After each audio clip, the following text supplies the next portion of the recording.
Okay. Good evening. This is the Design Review Board meeting, public hearing, April 9th, 2019. I would like to call the meeting to order, and we would like to all please stand for the Pledge of Allegiance. I pledge allegiance to the flag of the United States of America, and to the republic for which it stands, one nation, under God, indivisible, with liberty and justice for all.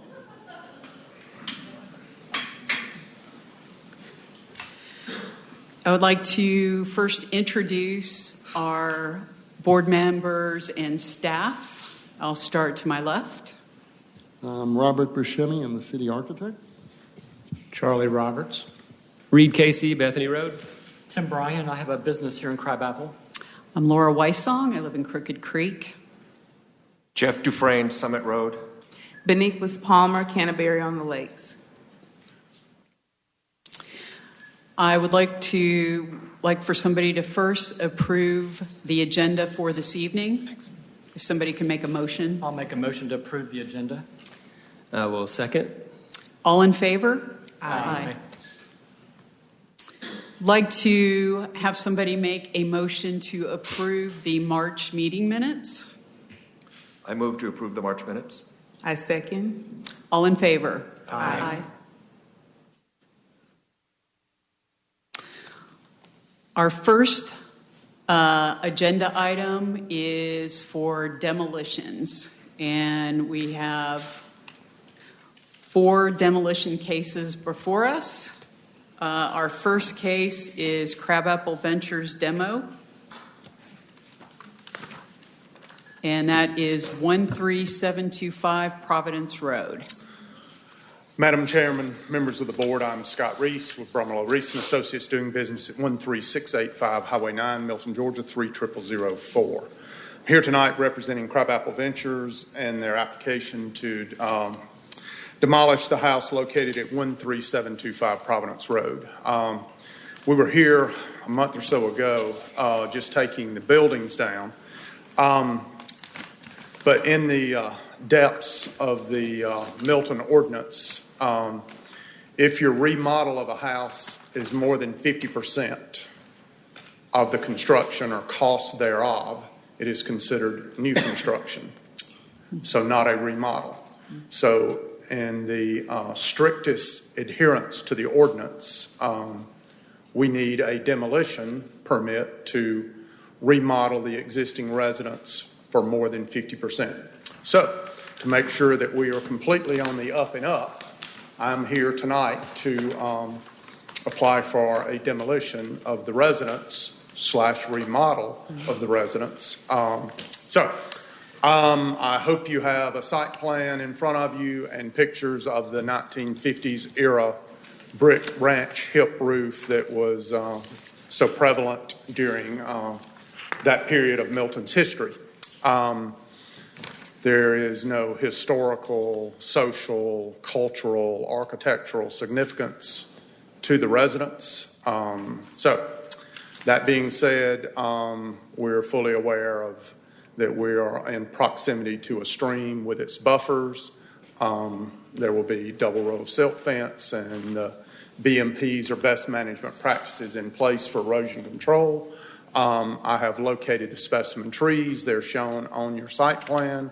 The grader will be made aware of that. In this particular case, we are not abandoning the existing septic system.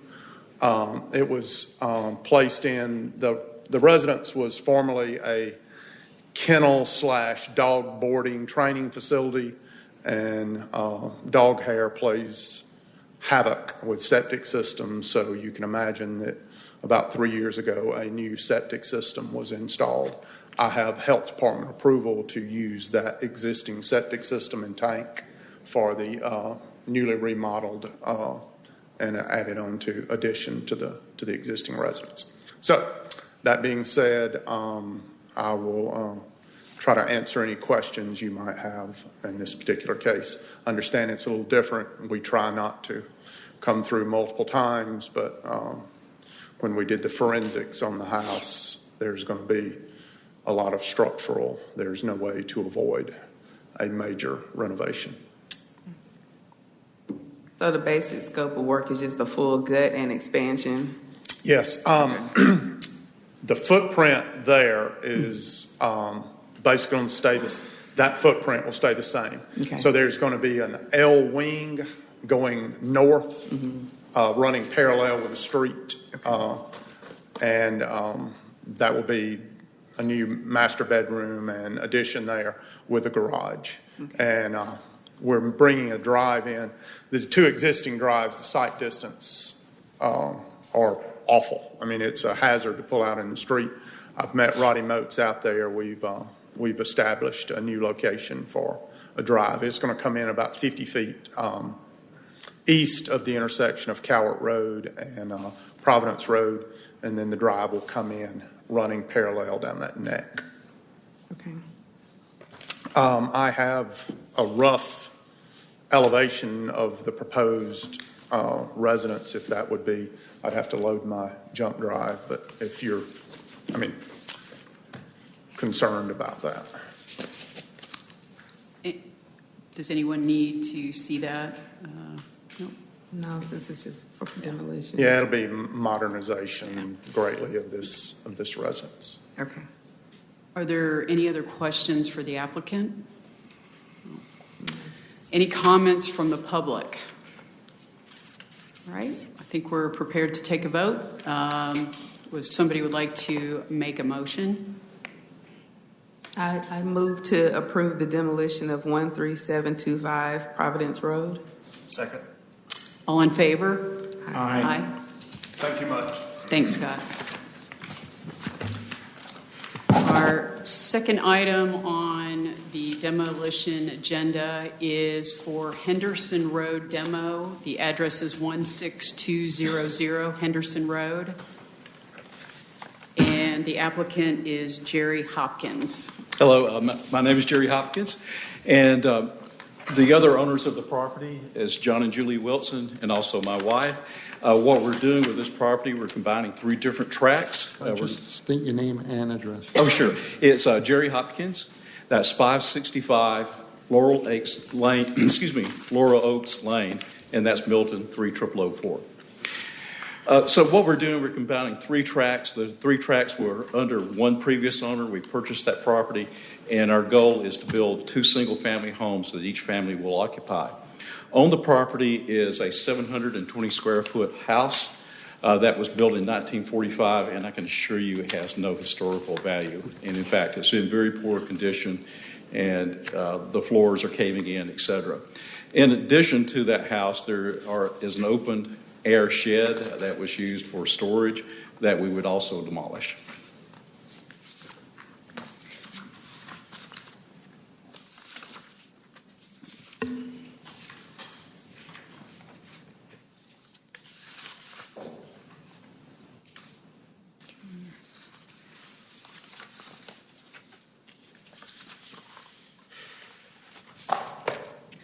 Are there any questions for the applicant? Normally, the board would request the time frame between when you demolish the house and the proposed new houses. Yes, what the time frame would be as soon as we get approval from the city, we would begin demolition. And of course, we will have to be doing a minor plat, and the surveys are underway at this time. And so it's going to be dependent on when the surveyors have that completed and, of course, submittal to the city. We're hoping to start the 2 homes this fall. That's our goal. So generally, we ask for just some ground cover, keep it clean, plant some grass, and then the septic fill and... That is correct. What our demolition scope would be, of course, would be to pump and demolish the septic tank on site. Okay. After we're finished would be to come back and mulch. And, of course, we'd probably leave up the silt fence until we begin construction. Okay. Yeah, that sounds reasonable. Any other questions? Nope. Any comments from the public? Okay, I think we're ready to, for somebody to make a motion. I'll make a motion that we approve the demolition for Henderson Road demo at 16200 Henderson Road. A second. All in favor? Aye. Thank you. Thank you.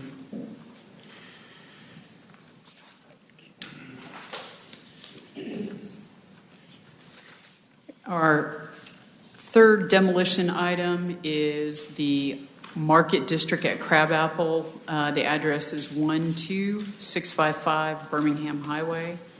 Applicant is Rob Beecham. Just state your name and address for the record. Hi, good evening. I'm Rob Beecham. My address is 500 Mill Creek Road, Woodstock, Georgia. And I'm here representing the Market District at Crabapple project. And the home of the project is already underway. The LDP has been issued. And site work is done. We're just ready to take the building down, which was approved in the original LDP. So just to fill the board in, so this is the Strawberry Fields parcel up on the northeast corner in the Crabapple area.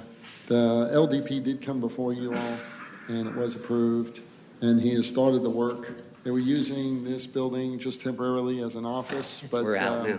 now he's totally out of the building. He's moved down on Broadwell just temporarily in one of our existing buildings there. And he's looking to demo this because he realized that he needs to make all his site work connections, and it's just easier to get it down at this point. Okay. Yeah, I'm familiar with this site.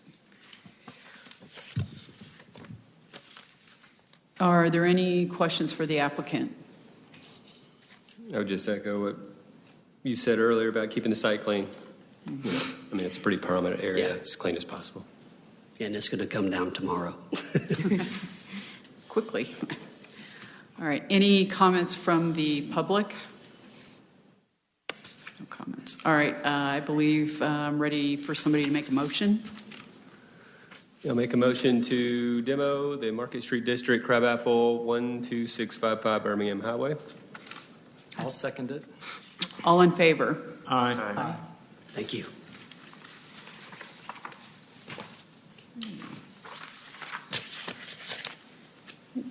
Our final demolition item on the agenda is Mountain Road demo. Address is 2170 Mountain Road.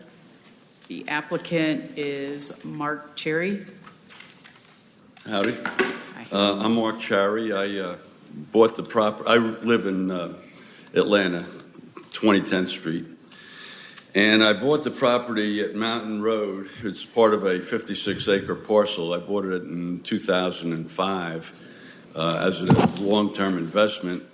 I bought it from a farmer, Bobby Smith. And he had raised his family there, and he was in the chicken business. And I took over that chicken contract and raised chickens for Tyson for about 6 years. And then when they changed their protocol for growing chickens, I decided to shut the chicken business down. It also had family homes. There were 7 homes in a double-wide trailer. And I retained some of the tenants that were there, and then got new tenants for Bobby's house and his parents' house and his 2 sons' houses. And then over the years, I've had people coming and going. Well, and I also have a cell tower on the property, so we're just waiting for the right time to develop the property. And unfortunately, about a year ago, I leased one of the houses, the 2170 Mountain Road, to a young couple with a young child, and apparently they never moved in the house, because about 6-7 weeks ago, I got a call that the house was under siege by SWAT teams, and it turns out that they were manufacturing methamphetamine there. I've been investing in properties for 40 years. I can tell you, unquestionably, this is the most abhorrent, disgusting situation I've ever had to deal with. It's taken countless hours so far, and we haven't even skimmed the surface of research to try and understand how to approach this thing. There's zero governance at the state level, at the county level, at the city level for how do you deal with this. So we're trying to figure it out as we go. I got really disappointed and frustrated with the potential remediation process. So I came up with the idea to demo the property and resolve. I thought it would resolve the city's issues, the neighbors' issues, my issues. It was, this is it was a nice house. It still is a nice house, but it's contaminated. And last year it generated $30,000 of rental income, but I'm ready to take it down and be done with it. So I'm working right now trying to figure it out. I mean, there's so many components to this. There's the house component, there's the septic system, the ground soil component. People that test for contaminants in the house don't test for contaminants in the ground. Mm-hmm. Asbestos is another issue that, of course, I'm going to have to get resolved or get checked. Mm-hmm. I'm working to trying to get this thing put in a dumpster. Mm-hmm. That too provides some challenges because until you get the dumps to come out and test the house, they won't. They don't know where to put it. Most of the contractors I've talked to are pretty certain that it will be just go to what's called a C&D dump, which is construction and debris. And, if that's turns out to be the case, that will be the best case scenario for me. But I've also been trying to reach and speak with the fire marshal to see if he wouldn't like to have this as a training site and, take it down. Mm-hmm. In which case, that's even a better solution as far as I'm concerned. Mm-hmm. It takes care of. I've learned so much, but there's testing that's got to be done for what's called VOCs, volatile and contaminants, and that test that's already scheduled. I got my asbestos test scheduled. I just found last night the guy that's going to do the testing of the soil testing and, if necessary, remediate the ground. So that's where we are. Okay. Unless you want to hear some more, I got a lot more. So the intention is to complete these tests, do whatever remediation, and then demo the house, or demo the house first? No, I'm not going to remediate and demo. Okay. The remediation is that, again, it's sort of like, shooting at ghosts. I mean, you can't see this stuff. I've walked in the house. I walked in, several days after the siege, and I walked in with a guy that I'd called to meet me out there to take a look at the house. We walked in with masks. I walked in maybe 2-3 weeks ago without a mask. There's zero remaining odors or, I kept the windows open and doors open. It's totally aired out. So there's no,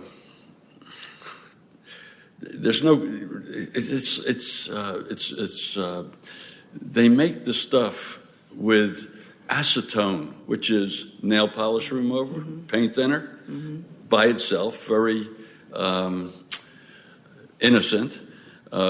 Diesel fuel, I challenge anybody to find me a farm in Georgia in the United States that doesn't have diesel fuel. And then they make this stuff and people eat it. I don't get it, but that's what I've learned in my investigation. So the testing, I did testing almost immediately, mm-hmm. for meth, and there was evidence of meth on the basement floor, which is where they did their manufacturing, and upstairs, people never even moved in the house. There was a sofa and a TV and a couple of mattresses, and that was it. So the downstairs tested, I mean, I don't know if this is high or low, but 13, the highest result was 13 microns per 100 square centimeters. I think that's what it read. And then all that was downstairs. You know, it ranged from 13 down to 7 or 8 microns on their test sites. Then they took swabs, and that's how they do it. And upstairs, it was, you know, since the manufacturing was downstairs, the test results were much lower, 1.3 microns for the same 100 square centimeters. So, you know, my idea was to, you know, just take it down. Well, do you have a report from the people that did the testing? Like, they usually do the test and then they give you a report on what they found and then hear the recommendations. You know, they did. They gave, Okay. well, they submitted a report, but subsequently, after I got the report, and I brought it into Gary Mullenix, and he started asking some questions that I didn't have the answers to. So I went and talked to some other people, and they said, good report, but it's not complete. There should be a narrative with the report. Right. I didn't get a narrative. Okay. It sounds like you just got a testing agency and not someone that can test, abate, and demo. You probably need somebody that can test, abate, demo all in one house, and that way they would give you the narrative on this is what you got, this is how to get rid of it, and this is how much it's going to cost to do the work. It sounds like that may be the part of the puzzle that may be missing, and maybe what they're looking for. Say it again, so I Like, make sure I understand. there are companies out there that will do testing, then they'll also perform the abatement, then they'll also take care of the demo. And it sounds like the report may have been done by somebody that just did the test but provided no recommendations on how to do the abatement. In my mind, and I'm a neophyte, but in my mind, having a guy that does the testing, do the remediation Is the best thing to do. not a good idea. Why not have the person that tested also? You can have separate parties, but at least that way you're providing information for whomever you're presenting to on how to remediate. I don't want to remediate. My question is, and I don't know the answer, but if you bulldoze this house, are there airborne contaminants that could affect the neighbors? That's the reasoning for the T, right? That's what I'm getting to. I'm sorry. If you found out you had an issue, whatever the item is that's inside the house, the bad issue, and then you decide to just straight demo it, now you can make that potentially airborne. We don't know what that is. Well, I don't know either. Right. I don't know either. So whoever the testing agency needs to let us know how to demo this. Is it something where we can just take a bulldozer and get rid of it? And if it becomes airborne, it's not a real big issue? Or do we need to contain it, get rid of the bad, send it out, get your waste manifest, and then demo the house? There has to be a process. Well, what I found out so far is that before you demo the house, certain things have to come out. Right. Number one would be the carpeting. Okay. Number two would be the appliances. Number three would be the furnace. Okay. So those items would come out of the house. I also found out today that not from this fire department, but from a DeKalb County Fire Department, that if the site is approved for training, for a training fire, that the shingles have to come off so that you don't have the black smoke coming up. But as far as, I just don't know. I don't know what somebody may know that, but I don't. And it hasn't, I haven't come across that question or answer, whether I demo it. Or, no, I have come across it with demoings, and what I found out from a couple of different sources, a couple of different guys that are in this business, is that what they do is they raise the house, and then they go in and they sample from the entire house. And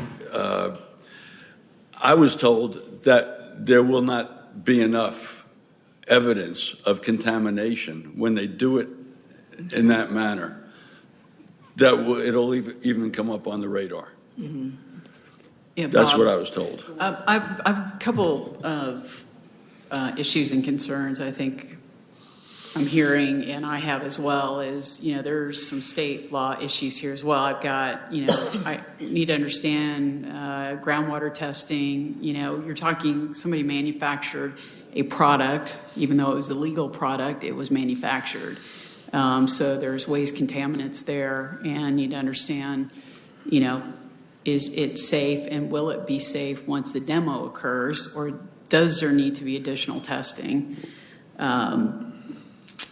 Those are unanswered questions. I believe that Gary Mullinex, our chief building official, and Matt Marietta, our fire marshal, are working in conjunction and also speaking to state officials and the affected parties to ensure that when they take down the house, they do it correctly and it's all meeting standards. And that would be something that they would be monitoring. They've been in touch with this applicant numerous times to ensure that that the process goes correctly, and if there was any concerns, that they would make sure that they're doing it in accordance with the rules. There are I just did this on our property and tore down a house. There are state laws, federal laws, requirements, but I might make a motion to table this for a month until you can come back, and perhaps a letter from our inspector and the fire marshal that they've monitored this with you. The groundwater, we had to abate the well and bring in paperwork that it was done by a licensed well person to abate the well, and we filled it with concrete before we could demo the house. We had to have the asbestos and abatement test done, and all that had to be completed, and we actually came before this board and had all that information with us. And perhaps you need an engineer or a professional firm to help you get ready to come in with all those documents. And I don't know how I could vote either way. I want to vote for you, but there's so much uncertainty here today. I would make a motion to table 2170 Mountain Road demolition till next month, and you can come back, get with staff here in the city and get them to help you with that, and come back to us with the tools that would let us feel good about giving you what you want. Yeah.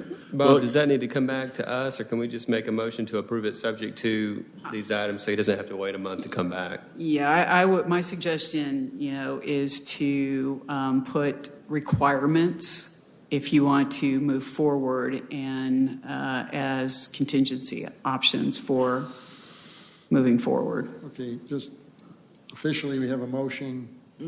Is there a second? Well, if there's not, whatever's easier. I'm happy to. I'm just saying, if there's not a second, then he could withdraw. I'll withdraw my motion for the better ideas. Then we can get another motion. I think this is serious. This is to protect you, sir. I think when you get a document from some authority saying this is okay to demolish, then come to us.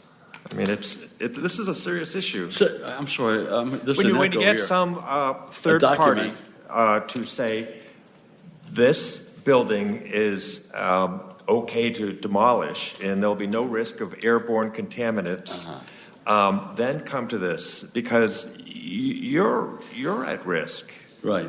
And it doesn't sound like you're covered. So the house isn't going anywhere. It should be demolished. It's just you could be opening up a can of worms for yourself and Yeah. the other people that are partnered with you. Can I But I could sue. go back to my question? If we did approve this with these conditions, what enforcement do we know that those conditions get met?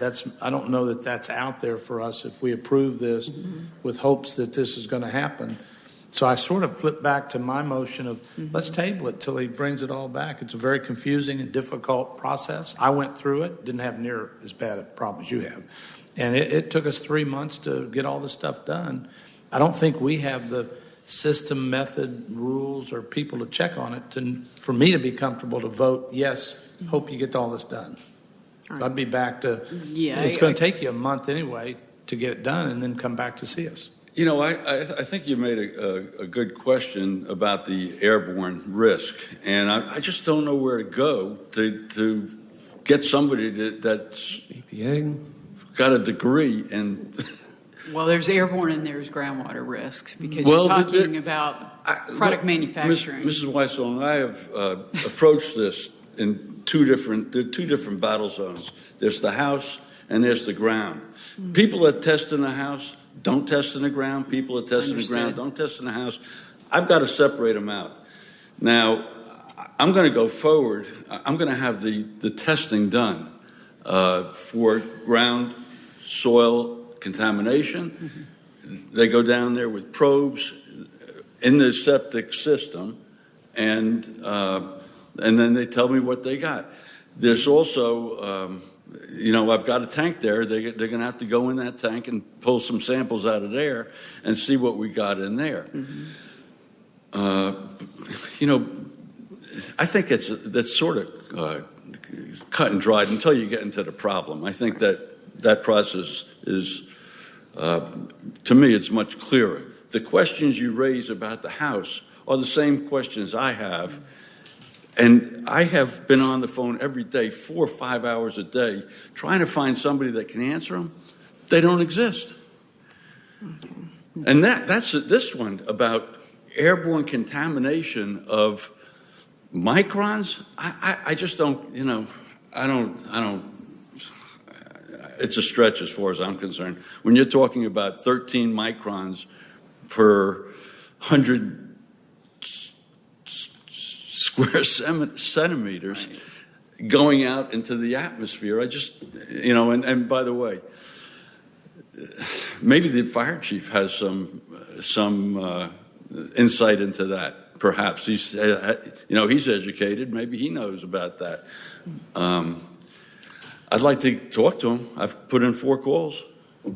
I'd like to move back to my motion of either table it or deny it till there's just not enough facts here yet for you or us. And this can get worked out. It is complicated the first time, but I just, in good conscience, couldn't vote to approve this and hope it gets taken care of. Yeah, so then let's make a motion then. Well, can we have some discussion on do we want to table it or deny it till all the facts are? I think we're at a point where there's been, unless there's additional discussion, I don't know. Public comment.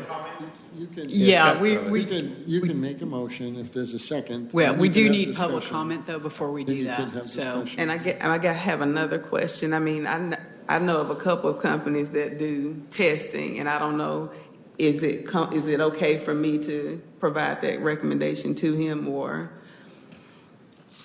I'm looking for help. Right, he's looking. I'm looking for help. Anybody Bob, I that's will- got some people that I can talk to? you're not the attorney. There's crime scene Yeah. companies that deal I with think that- crime scenes, and meth is one of them. And Yeah. you'd really have to get somebody who's an expert at this. I can't really sit here and represent I'm an expert at the removal of a meth house.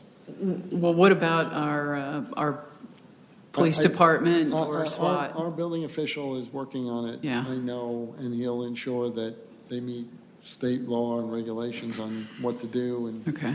I think he would like to see the house come down, but if the board has concerns, and they sound like there are concerns, and there'll be a potential motion after we hear from public comment. Yeah. If we get a motion and that's what the board wishes to do, then Okay. that's the direction Okay, we'll let's take. hear from the public. Yeah. Is there any public comment? And if you could please give me your name, fill out a card, that would be great. What Okay, I've already got a card. Scott Reese, 13685 Highway 9, Milton, Georgia, 30004. The demolition is a two-part process. So the first part is the approval from the board, and then the second part is the permit, and there's an application that goes through. So there's a hazmat letter that he's going to have to provide, a rodent letter. There's 2 or 3 things. And asbestos letter. Well, that's the hazardous material, and this qualifies under that, and there's many things in that.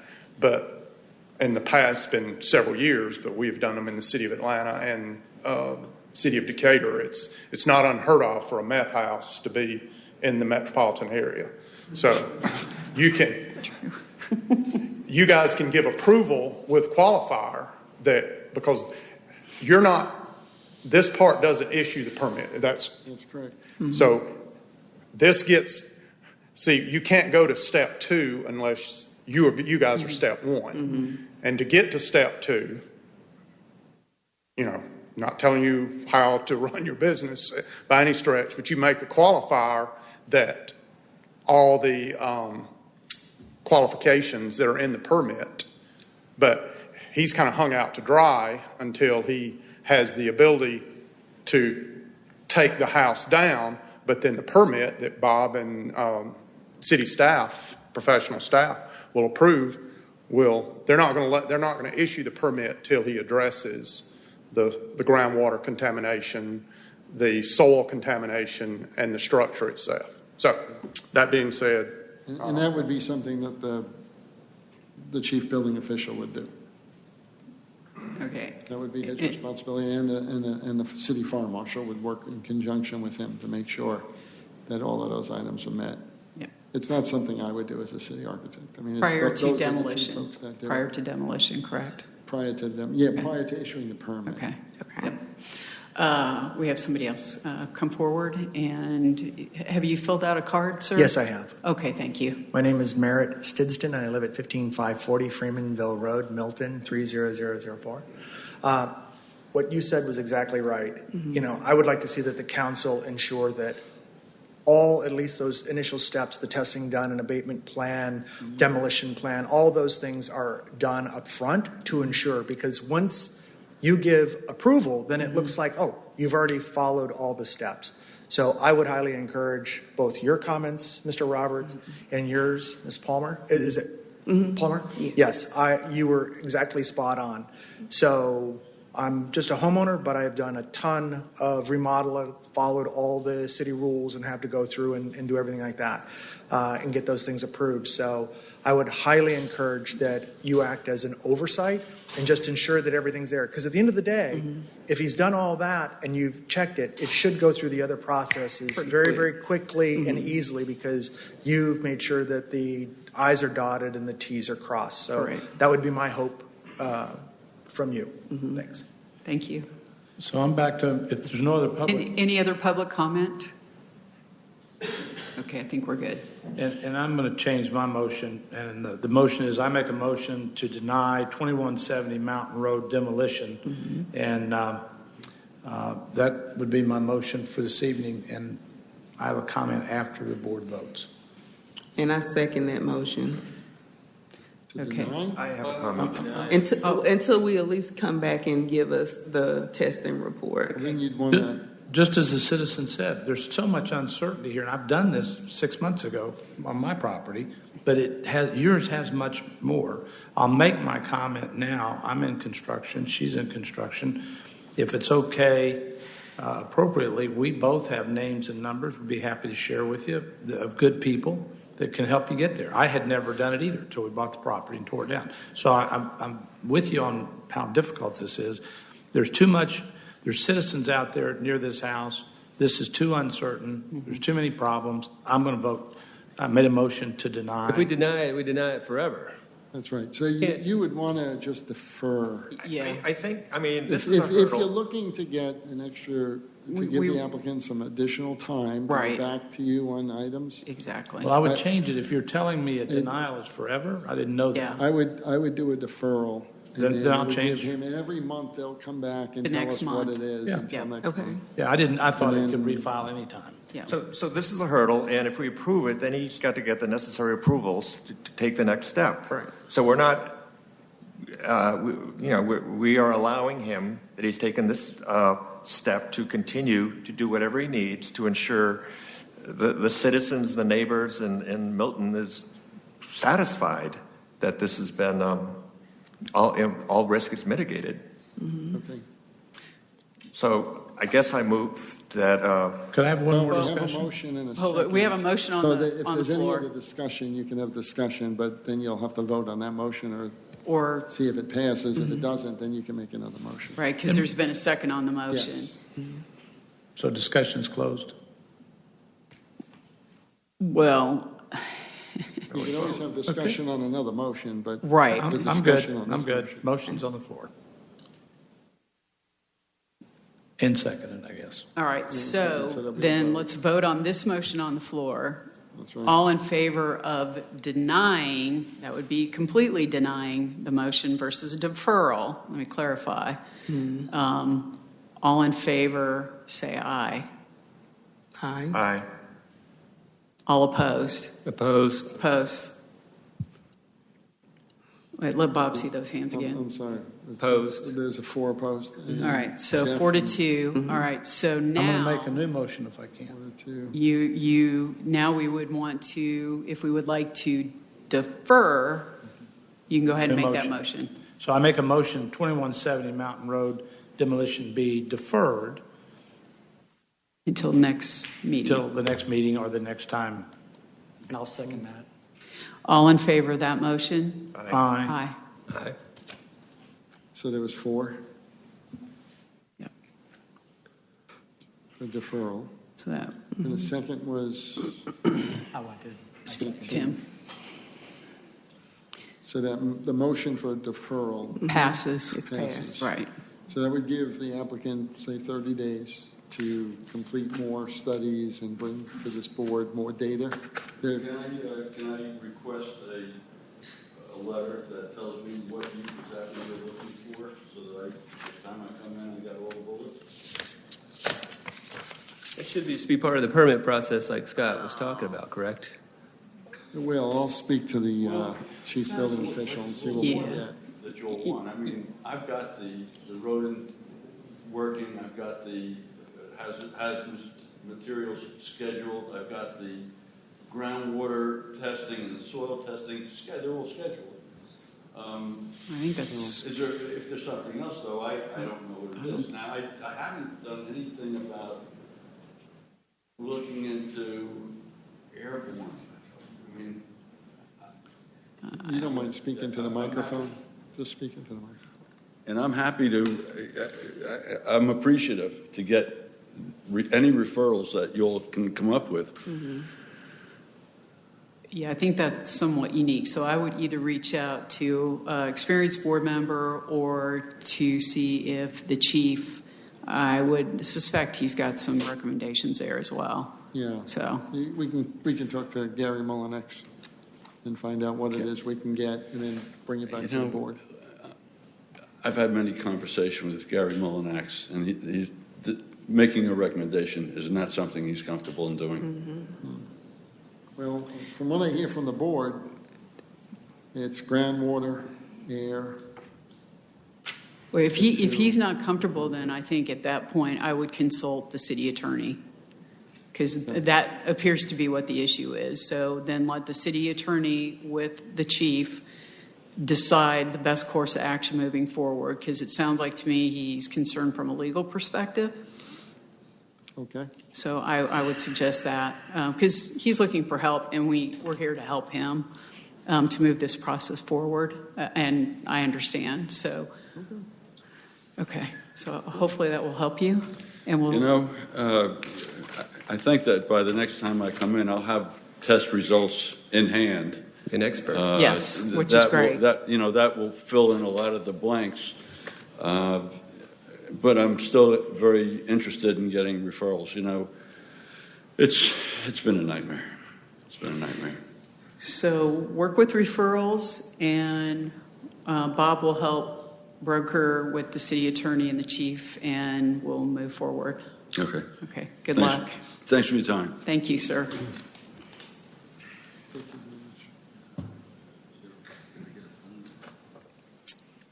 All right, our next item on the agenda are courtesy reviews. The first review that we have is case U19-01, VC 19-01. That's the address is 1470 Red Road, and this is for a permit for a private school, kindergarten through 8th grade for 80 students. They're looking for 2 concurrent variances. One's to delete the 75-foot undisturbed buffer and 10-foot improvement setback along the east property line. And the second item is to delete the 100-foot setback along the east property line where the existing structures are located. Evera Primo? Yes, Evera Primo. Thank you, is the applicant.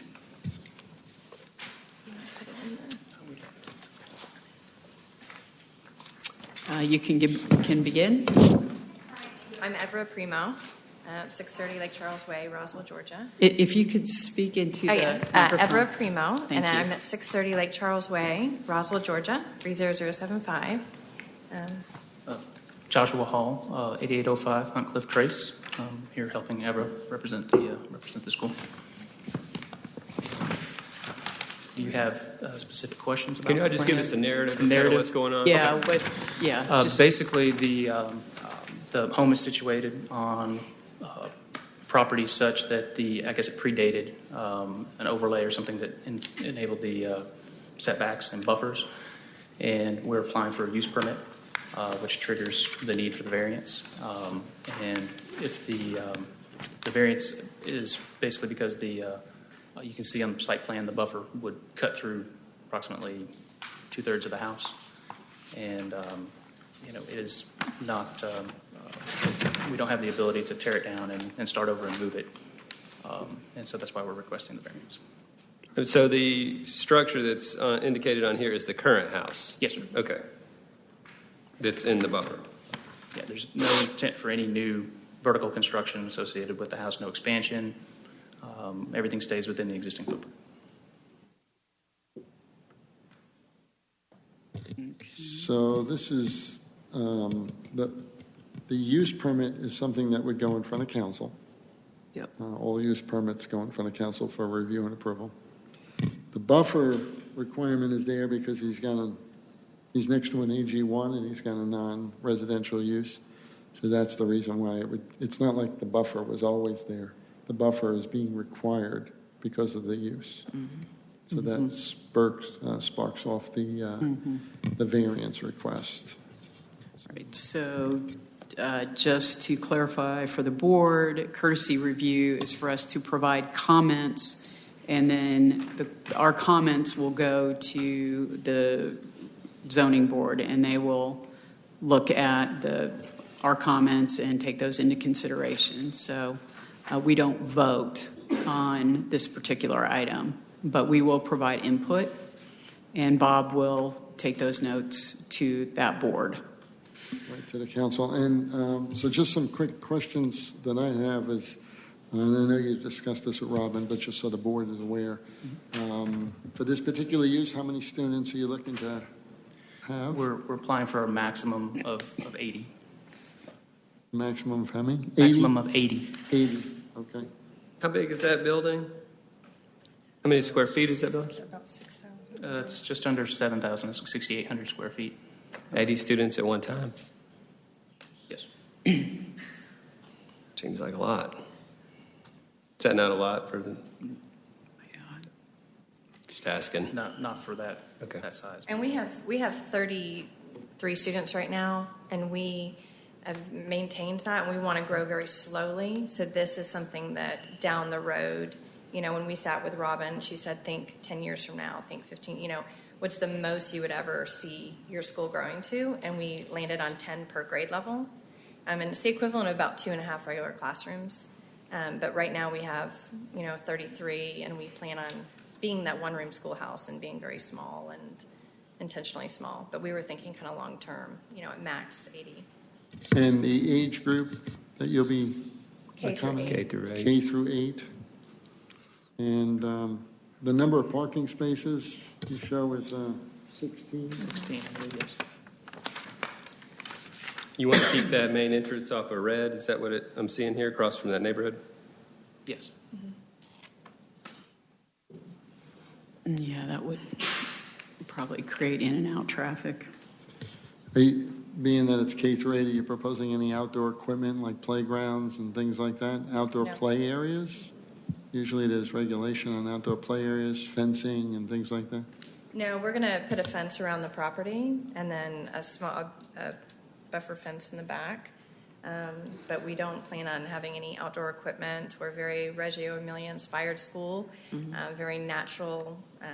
Our children like to sit outside under trees and read and play and run around. But we're not looking for any changes aesthetically to the Okay, and other just, than the gravel. just to comment on the site plan that's being proposed, I mean, the turnaround is up front with the drive. Are you proposing like buses and vans? No, and we currently drop-offs? have, with our 33 students that we have now, we have about 12 cars that come in and out. And I actually drove today and videoed right outside of Red Road during our drop-off time, which is 7:15 to about 7:50 in the morning. And I have that on video, and it was very few cars that were going by. And our parents are going to be back home in their homes by 7:45 or 8 o'clock when regular traffic would kind of kick in. But many of our students, carpool. Many of our students have siblings. We have, families with 3 kids at our school each. So, like I said, we have 12 cars now with our 33 students, and we're really not looking to, we're a very environmental school, and we care about the environment, and we make good choices as far as that goes, is carpooling. And What are the hours you guys keep typically? it's 8 to 3. No after-school programs? No after-school programs, no summer programs. We're in school 139 days a year. We're not in school on Fridays. So, no one's going to be there Friday, Saturday, or Sunday other than probably myself or somebody going to check on our hens. No school on Friday? No school on Friday. Lord, I missed this school growing up. Eva, just a design question. It says in the site notes, sidewalk installed against the back of the curb shall be installed per the plan. Sidewalk at the back of the curb. Okay, got it. I see. Thank you. So just so the board knows, even if the council approves it with conditions, if they do, there would have to be a substantial modification to the residence to accommodate a different use. Right. They'd have to meet building code and ADA standards. Handicap, yeah. I mean, it's no longer a residence, it's now our school. So we've done a number of schools, private schools in the city, and this I know they're showing it as just an existing house, but it is a renovation to that house. There would be a substantial renovation. Right. But for tonight, we're looking for any recommendations or comments that you may have, and I'll forward those on, concerns and things. And just so that the board knows, I believe I have 1, 2, 3, 4, 5, 6. Some of them are not marked, but 4 marked in opposition, so they might be, I don't Can know I what make the my other 2 are. comments before the public? Yes, yeah, I think I'd like to hear more discussion from the board, and then I'll open it up to the public. All right, so may I? Please, go ahead. This is difficult because the use is a great thing, love the school.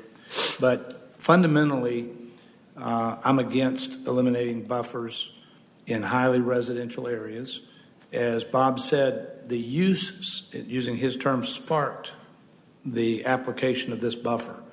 That's on the books in this city to protect the adjacent and surrounding homeowners when there's a change in use. This has been a house for many, many years, and it's in a highly residential neighborhood. And I'm just one that, if we don't have a vote, but I would like it to go forward to council, that I would vote no and would not ever eliminate buffers unless there's a real hardship to have commercial adjacent to homeowners. and to residential neighborhoods. And also, this is a very busy corner, a lot of traffic, Red Road. There's a big subdivision across the street, putting 80 cars in and out twice a day. And I know that's 10 years in the future, but we're here to protect people 10 years in the future. So I would be no for eliminating those buffers because they're on the books, again, to protect people and protect homeowners, and that's what we're put on this board to do. I am anyway. That's what I want. And I would agree. We are here to try and protect what currently exists as far as requirements and uses. And I would probably be inclined to say I would not agree with this use. I'm experienced with schools in the area. I live in Milton. We've had a school that was down the street, but that area was more of a commercial area.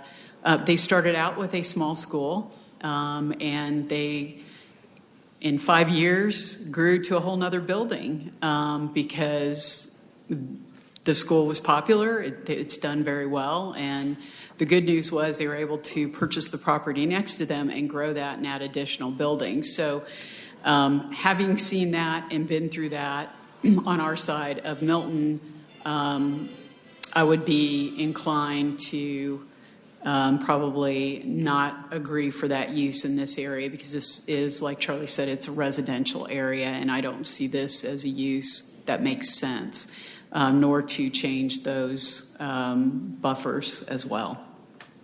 Any other comments?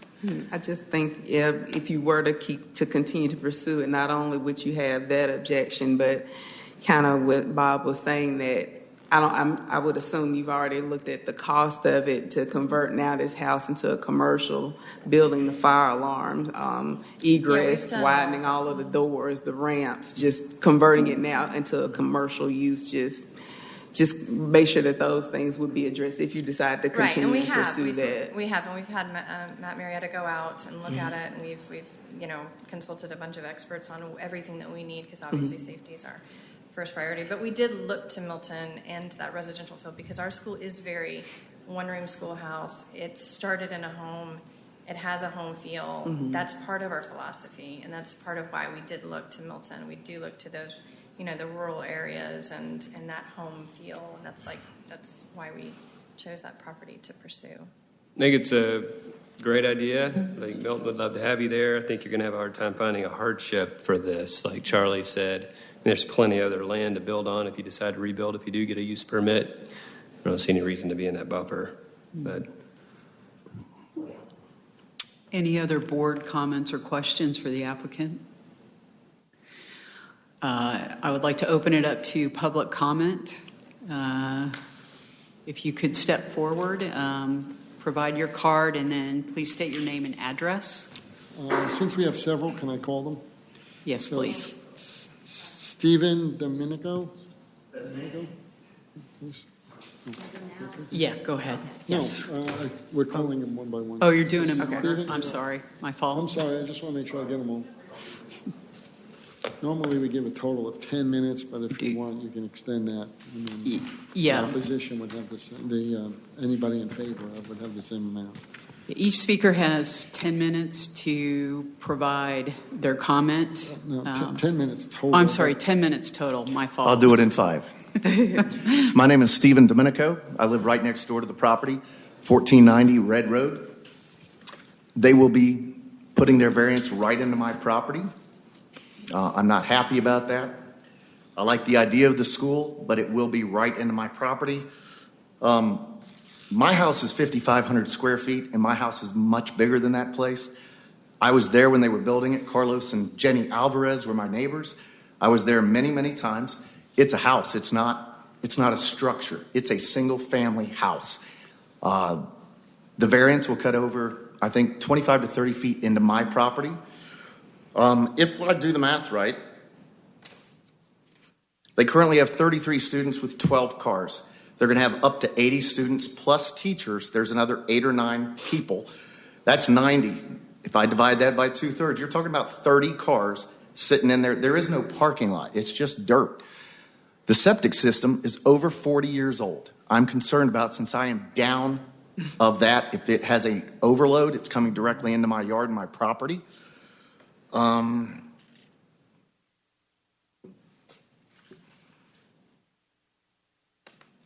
and my brother's an attorney. I'm not. He informed me that it's not a hardship to the owner because they are not currently the owner. That's all I've got. Thank you very much. Thank you. Michael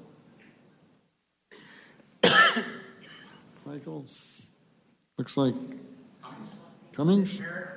Michael Cummings?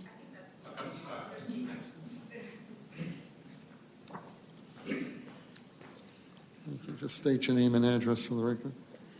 My name is Michael Cummings. I live at 14945 Freemanville Road, Milton, Georgia 30004. I'm probably not directly affected by the school. I'm far enough away. I work at home, so unfortunately don't drive in the mornings. I'm concerned about a bigger issue. It seems I've seen several cases where developers will buy a piece of property in Milton that's not proper for their needs. And then claim hardship, run it through the variance process, and it comes out the other end exactly what they want. I don't think that's the purpose of the variance process. It's certainly not the intent of a hardship, right? The variance process was not put in place to remedy self-inflicted hardships. The fact of the matter is, we all know this property is inappropriate for its use, okay? I have all the respect for someone starting a business. I have several LLCs. It's hard at first.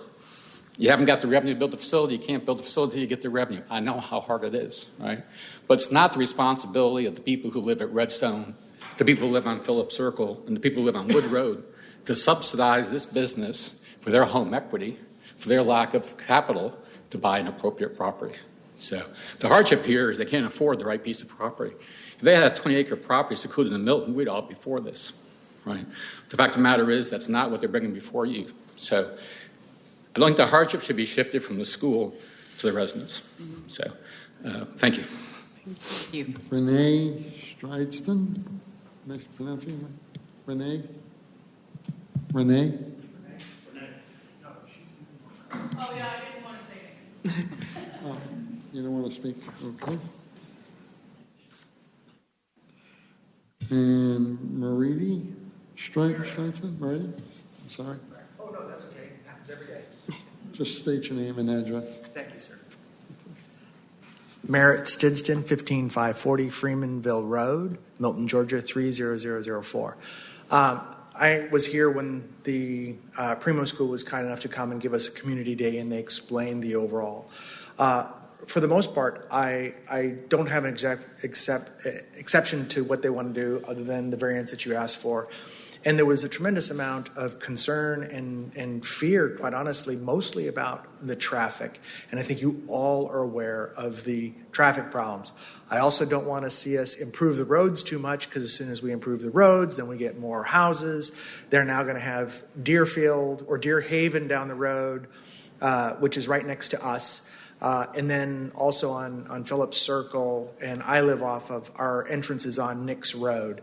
And it's horrible seeing people jam through there and out the other side.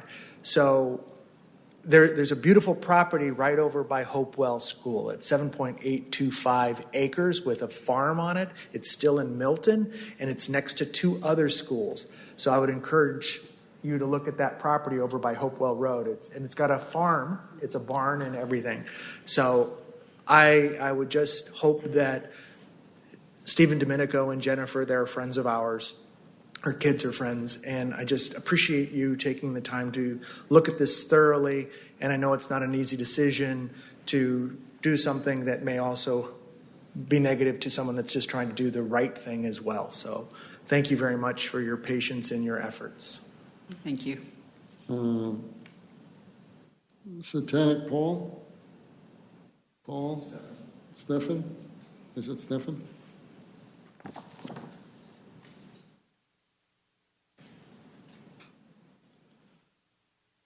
Hi, I live right next door to the property at 14395 Freemanville Road. Just your name too, please. Stephanie Harper Paul. And The traffic there is already bad. We already have too much going on, and quite frankly, it's not set up for a public, we're zoned agricultural. So we bought our home and we fixed it up and took the time to do that, and we didn't plan on having a school next door to us. But anyways, and I'm also speaking for my husband who's in Afghanistan, so whatever I can do to do by proxy, he's on board too. Okay. Thank you. Thank you. Judith Egabine? Is that even? Right, yeah. It is? So I'm hitting one Thank right? you. Yeah, Thank good. you. My name is Judith Egabine. I live at 790 Brickwood Lane in Redstone, across the street directly from the property. The driveway is exactly across the street from our entrance to the neighborhood.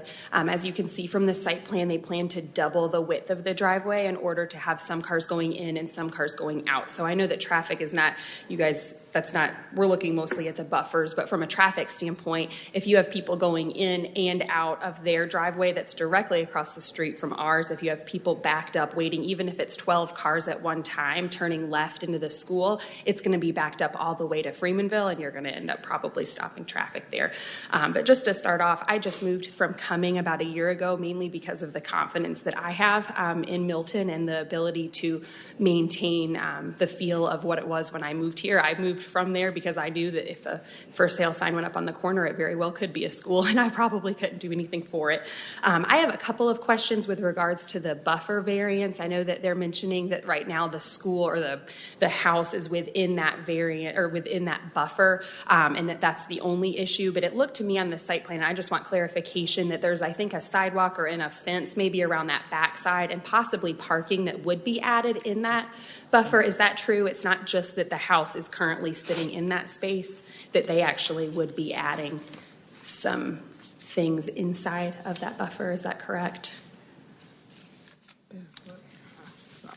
The site plan does show parking in the buffer zone. It does. Yeah. Okay. So it's not just the fact that the house is there and they can't Yeah. move it over 20 feet. They actually are adding things into that buffer as well.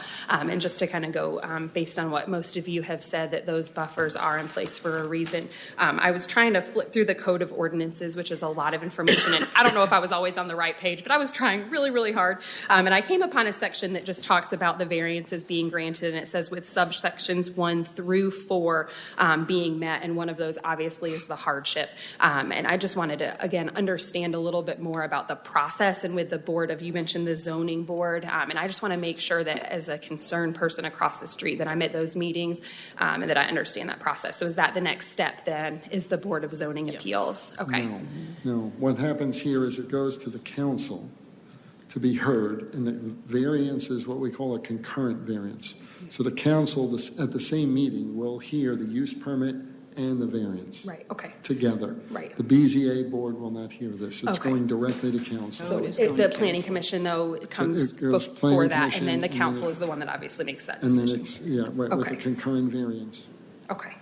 All right. And one other thing that I wanted, again, just agree with is the fact that right now they might only have 12 cars, but that obviously is when we're looking at 80 people. I'm looking at this as time goes forward because, again, we're right at that intersection, and I'm a little bit concerned about, even if we had 5 cars going in there in the morning, it's probably going to pose a traffic issue for a lot of people, but particularly for the residents of Redstone, just because of that being at the entrance. Thank you. Thank you. Can I make a comment while public hearing's going on? Let's get through public. Yeah, we have Let's to get finish, through okay. public and then. I got Jennifer Domenico. We just have one more, Shelley. Just one more. Yeah, whatever. Hi, I'm Jennifer Domenico, 1490 Red Road, Milton 30004. I'm also one of the homeowners that live right next door, adjacent to the east property line where they're asking for the variances. I truly believe if those variances are granted, that it will be a visual intrusion of our privacy, and as everyone else, I also, the traffic's terrible. Sometimes it takes a while to get out of our driveway.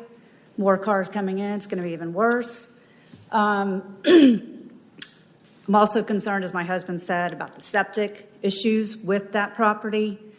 It's an older home, single-family home. I'm concerned about what it's going to create if there is an issue with the septic. As my husband said, we're downhill from it. What problems it's going to cause us. Also, the light pollution. They're going to have to install lights for the parking lot. That's also a concern that will directly affect our property. And I just don't think that that's the place for that type of business in the middle of a neighborhood. So, thank you. Thank you. Carolyn Lannerbeck? Close? Close. That's good. I'll ask you to state your name officially and Sure. your address for the record. I'm Carolyn Lauterbach at 649 Citation Trail, Milton 30004. I'll be really quick. I totally agree with what you were talking about, Mr. Roberts. It is not the place for the school. The buffers are there for a reason. And I really like what this other gentleman said about what happens in the future. If it goes for one thing, they'll approve it for one thing, and then all of a sudden it's a hardship and they've got to build something bigger. I totally agree with what all of these people that are opposed to it. It's just not the place at all. And I just wanted to be on record saying so. Thank you. Thank you. I have no cards that are in favor of. Okay. Any additional comments, questions? I think, Charlie, you wanted to. I just wanted to clarify mine, Bob, as it goes forward. I talked about the buffer, and that's all on the record from how I felt about that. I want to be clear, too, that this is not a hardship. Property's been on the market for some time. There is no hardship here at all. We faced that many, many times, and we work hard to solve those hardships. This is not one of those cases. And I touched on traffic. I want to drive home again. 80 cars at that corner is hazardous. The subdivision is directly across the street, and it's right at the corner. The close proximity to both of these driveways at that corner might not even be approved today with good traffic engineering because they're so close to the intersection. Yeah. So it is a very dangerous situation with the traffic. Right.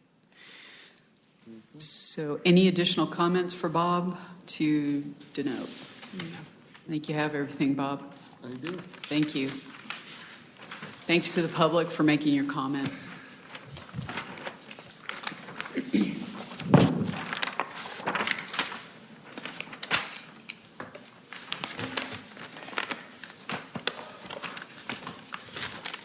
Okay.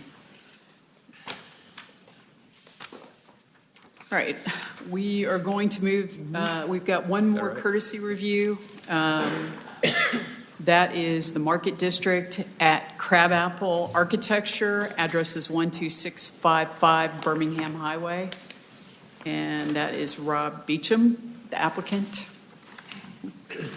State your name and address once again. Rob Beecham again, 500 Mill Creek Road, Woodstock, Georgia. And we just wanted to bring kind of a preview of what we're working on for your review, and have been working with Bob and our architect, Tracy Ward.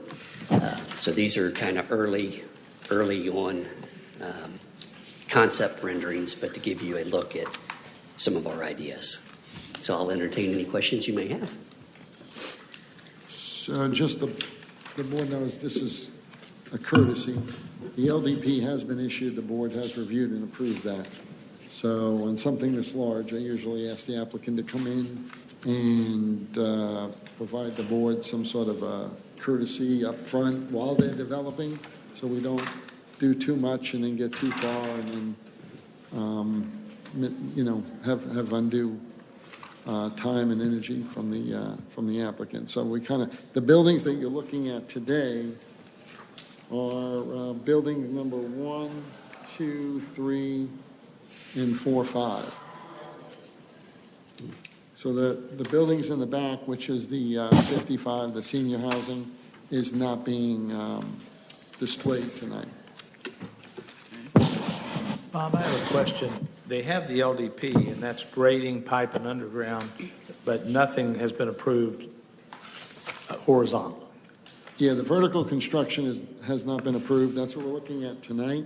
So one of the concepts that we had is we wanted to make, we have, say, 4 buildings, but we really wanted that small town village, small town historic feel.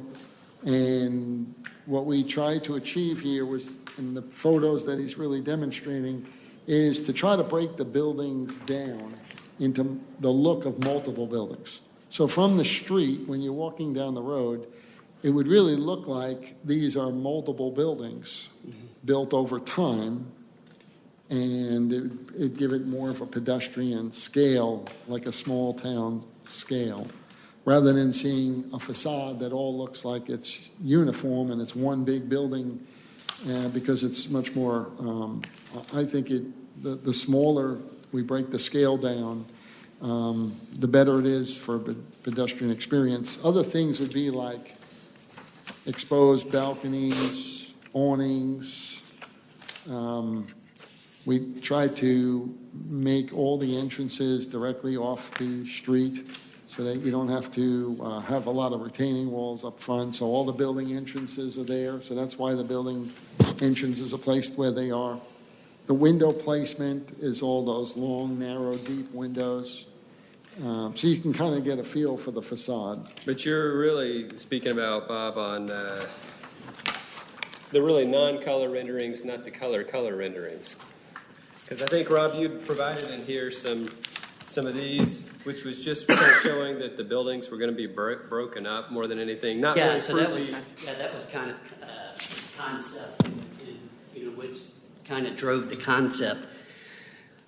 For me and for us is the idea of how a town develops organically over time. So you can see, lots of new developments and kind of mono-looking buildings, and they're large buildings. And you drive through downtown Alpharetta or Woodstock, and you see how the buildings developed organically over some period of time, with slightly different architecture and different heights and elevations. And so the idea that we really want to move forward is that, this portion of the new Charlotte Road extension to have a feel like it developed organically over a long period of time. So that's the goal of what we're pushing forward with. So tying into your comments, these are just character renderings. We're going to see the brick colors and everything else later? Yeah, this is just conceptual. Kind of overview. We haven't done any single elevation yet. Well, so they're character drawings? Yes, sir. Yes, sir. And the character we're going to be talking about? Yes, sir. Not brick color or any paint colors or any signs? We haven't even gotten there yet. This is only a courtesy to kind of show the board as the applicant evolves through the process, kind of see the initial concept of breaking the building down, breaking the scale down. They're 3-story buildings, and I'd like to get them up on the document camera just so that if anybody's seeing it from on Granicus. So just give me a moment here to try to get this up. While he's doing that, I'm going to make a comment that Yes, sir. I think it's great work. I think this is exactly what should happen here, in my opinion. Yes, sir. And breaking them into smaller buildings. It also ages the project. It looks older. Yeah. And so my only comment on this case for the rest of the evening is going to be it's great work. You're heading in a great direction. And I can't wait to see the materials and the colors and I'm also big on light fixtures. Yes, me too. And so come see us with light fixtures. We've had applicants come in with no light fixtures. And I think one of the also the really side effects for the commercial uses of the building is the individual shop owners and tenants will have a unique identity to their particular place of business versus a kind of a monolithic building where the only differentiator is the signage. And this really draws your eye, so it gives as a retailer or a restaurant or whatever, I think it's a great benefit to have kind of a unique facade that draws the eye and gives it a, its own unique identity. This would be one.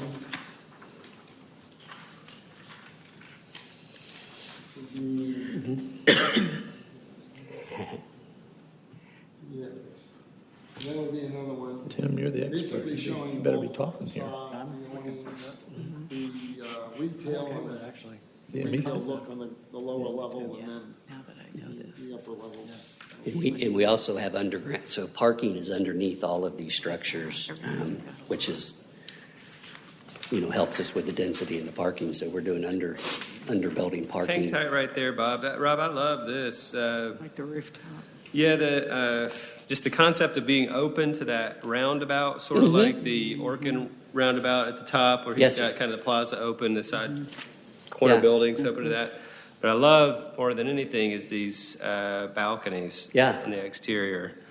It just kind of has, just reminded me of the Pearl, Seaside. Oh, it yeah. kind of looks like that balcony type look, and I think that's a real statement area. That roundabout is a lot of traffic coming through there. I think it'll be look great. That's a key corner, and that's kind of the eye will be drawn to that, and that's kind of our welcoming, place of entry. So What are you thinking for the tall vertical wall I see right at the?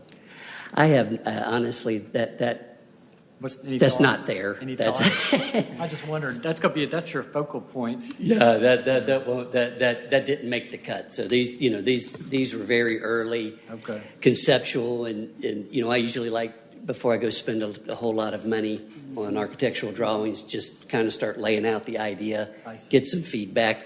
Bob and I already had Bob had a comment on that kind of center structure, and that's opening up through there as well. But kind of part of the concept too is to create buildings that look very classical architecture, very sound classical architecture that have a sense of time, but that some of the features that we bring in are obvious renovations that are kind of modernization. So some, like on the retail level, some of the window space will, the idea is the building's been there for 100 years, but we put this new, maybe it's a steel glass doors and things. So that's really our vision for the project. Rob, this is more of a conceptual suggestion, but there's a lot of effort towards placemaking.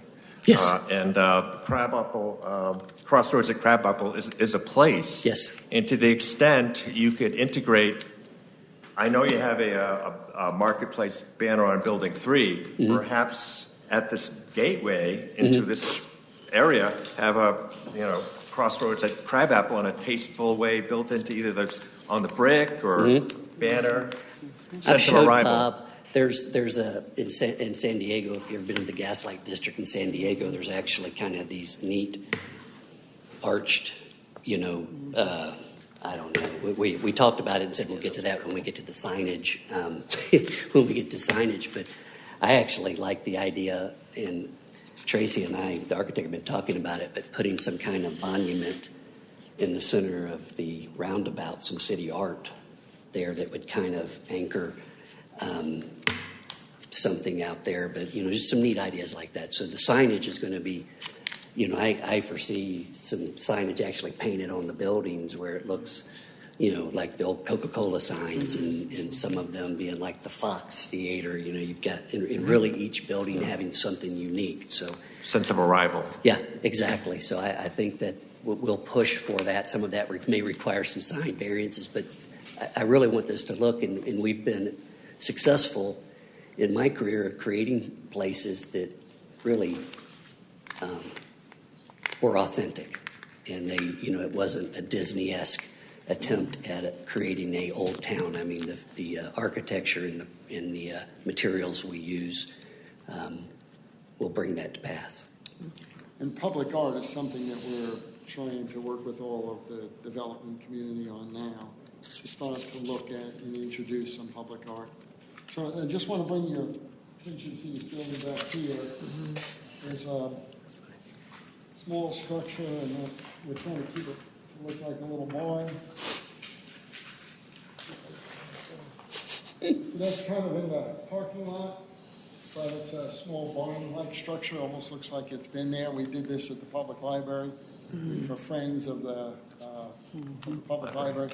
We built a little barn structure. I think it's a nice feature to kind of offset that retail, commercial look to it. So, makes it look like we've really introduced some of this placemaking, kind of historic elements. Okay. And sometimes it's those small little elements like the signage, the barn, that, the way the retail street elevation looks, that I think will really bring this into a nice historic crabapple look. That's great. Thank you very much. Okay.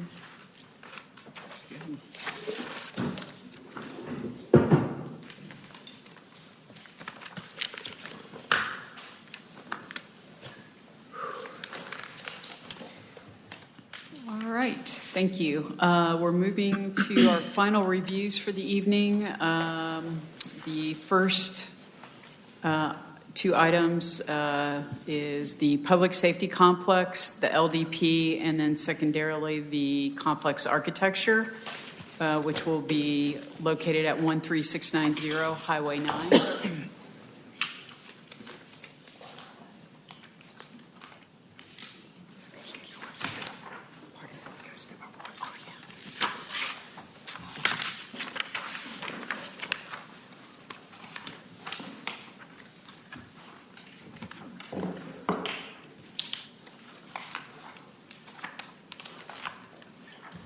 Hello, good evening. I'm Julie Hall of Cooper Carey at 191 Peachtree Street in Atlanta, 30303. And I'm here this evening with Patrick Perry of Breedlove, our civil engineer, and Sean McClendon, our principal in charge. And we're here this evening to present both the land disturbance permit and the architecture for review and as for approval. I was here end of last year as a courtesy review, and since that time, we've developed the design, we've taken your comments, and we're here back this evening to present our final design. You should have all had this presentation booklet, and we've some of the same materials that we used before, we've presented again, and I'd like to just quickly recap where basically the site context, the zoning, and some of our design inspirations for the project. The project is the Milton Public Safety Complex, and it's located off Highway 9 and Cambridge High School Road. So it's adjacent to the high school. The high school's fields are to the rear of the site, and basically the zoning is for a civic building complex, and we use the form-based code to inform our decisions on the site. It's a civic building site. We look closely at the context of Milton to inform our design decisions on the architecture and the kind of character we were hoping to achieve. And we wanted to use, we looked at the civic buildings and some of the retail buildings as well to inform the design. We looked at medical center. These are on the site itself, the context of the site itself. This is this slide, and it shows the high school, the medical facility, and some of the retail that are adjacent. You can notice the brick detailing and warm earth tones. We also looked at other public buildings in the area, the Broadwell Pavilion, and the heavy timber, and then the brickwork in this building, the City Hall that we completed a year ago. And we just looked at a lot of the basic materials that are used all over Milton, basically the brick and the vertical board and batten. Oh, great. We're going to try to bring this up on the That'd be great. Sorry. Yeah. Okay, this will be great. Mhm. I don't think we want to do that. Let's talk about fixing. No. No, it hasn't held up yet. Both of them are the same. One was not working. Let's try the other one. Just a minute. There it goes. Okay, good. Here we go. Oh, awesome. That's better. All right. So, let's see.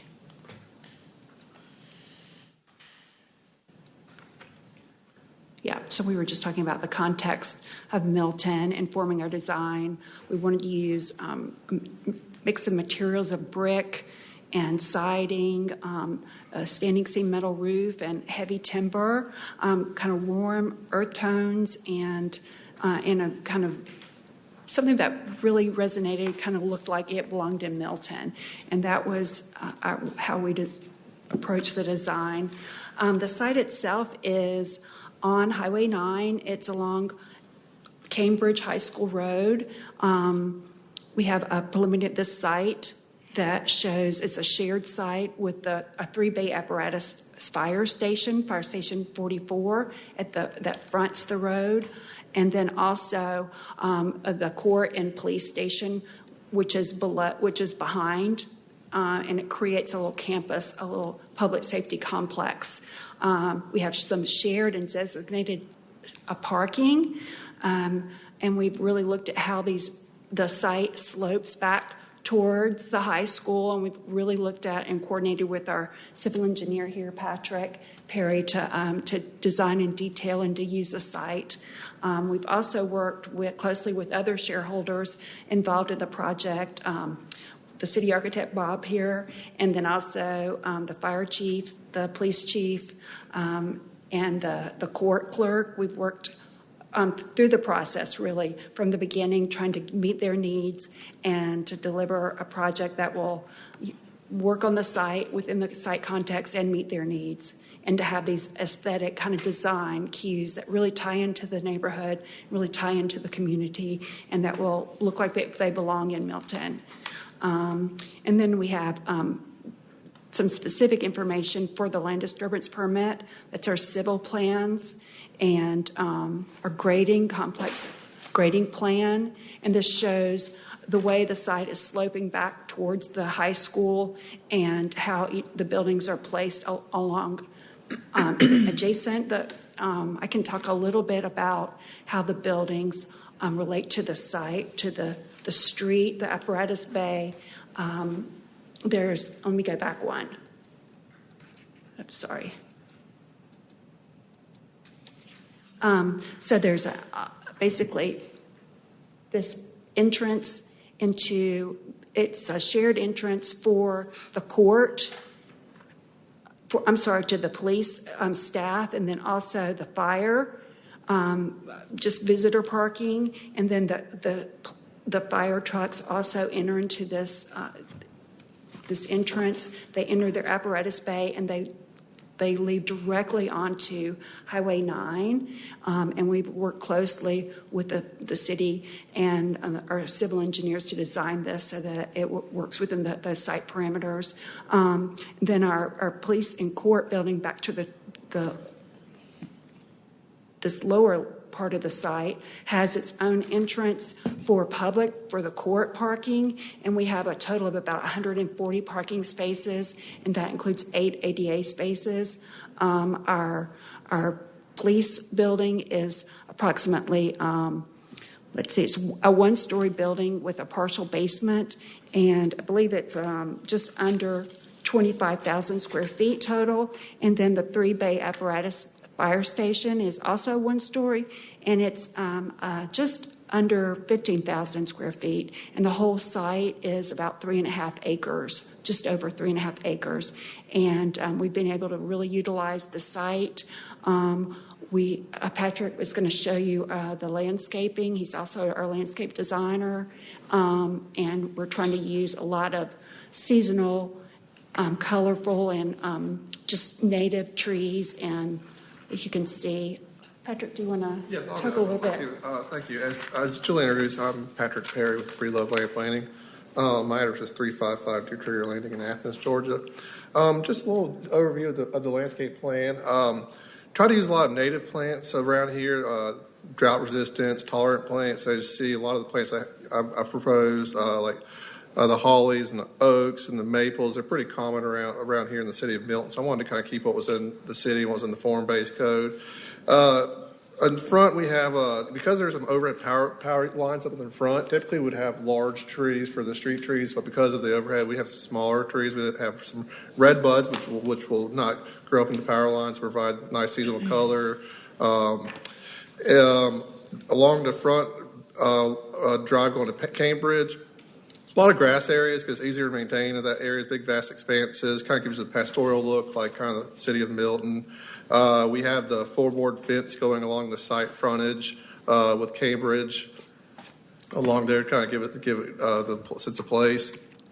Just overall, we got some parking lot trees per requirements, shrubs along the parking lot. On the back, there's a lot of it's kind of a various uses going up along here in the back. So to screen some of the uses that may not be as desirable, we've got kind of a dense evergreen hedgerow along the property line over there.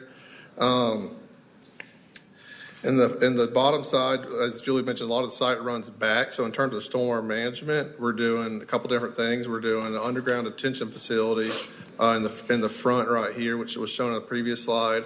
It's going to consist of perforated barrels with gravel underneath it. It's going to be designed to provide infiltration for the 1 inch of rainfall event, and above that, it's going to detain larger storm events. And then that's going to convey water from the fire department, a lot of the police. It's all going to go to there. Another stormwater facility, we're doing a bioretention cell in the back of the property. Over here along the drive, a lot of the parking lot's going to float and drain down to the bioretention cell to provide infiltration as well. It's not shown on this plan, but there's also a third stormwater facility that was constructed down here as part of this driveway expansion, and it was actually sized at the time, oversized for the future development of this site, so we're able to use a lot of the stormwater volumes over there for that. In particular, in terms of the plants, I mainly kept it mostly trees and shrubs, sometimes the ground covers, and I got ground covers as needed in some of the smaller areas to help fill things up, but mostly a lot of trees and shrubs and grasses. And that's kind of the extent of the landscape design. Okay. Patrick, did you want to point out any other aspects of the? Yes. Sorry.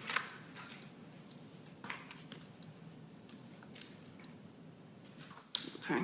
Okay. As Julie previously mentioned, the site drops back from Highway 9 up here, back to site. What we have, we worked with the design to raise the fire station up above Highway 9, so you're not dropping down. It actually slopes back towards the highway, but from there, the fire station slopes back down and around. This is the low point of the site right here. And then there's kind of a ridge, again, goes back up a ridge, and then the police building all slopes to the back. Typically, we got the standard asphalt in the parking area, so we heavy-duty concrete for the fire truck to support the vehicle loads. We got, in terms of water and sewer, there's water available in the street. We're providing water to the buildings from that. We have fire lines going to each building for a sprinkler system. The sewer, there's existing sanitary sewer out at this right here on the property, so we don't need to install any more sewer lines. Any more public sewer lines. We're just going to tap into the existing manhole down there. There's going to be, right up here in this little island is where the fueling station's going to be for the fire trucks, so they can pull up and fuel up right here and pull into the bays. It was requested we provide crosswalks across all the sidewalks going along the Cambridge Drive, because some of the students may not be as aware. So we provide safety for all the crosswalks going across the drive entrances on Cambridge.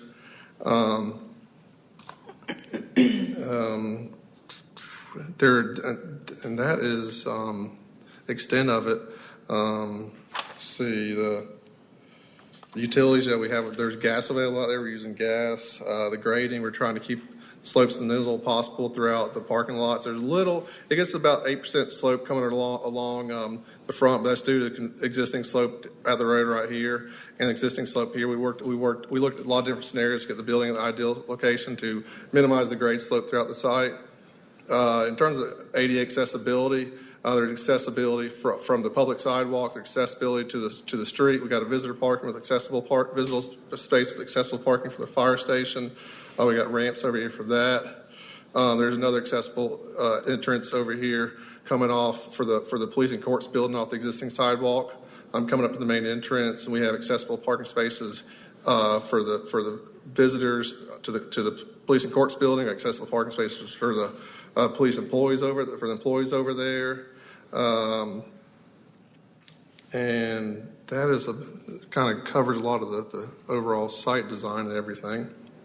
Okay.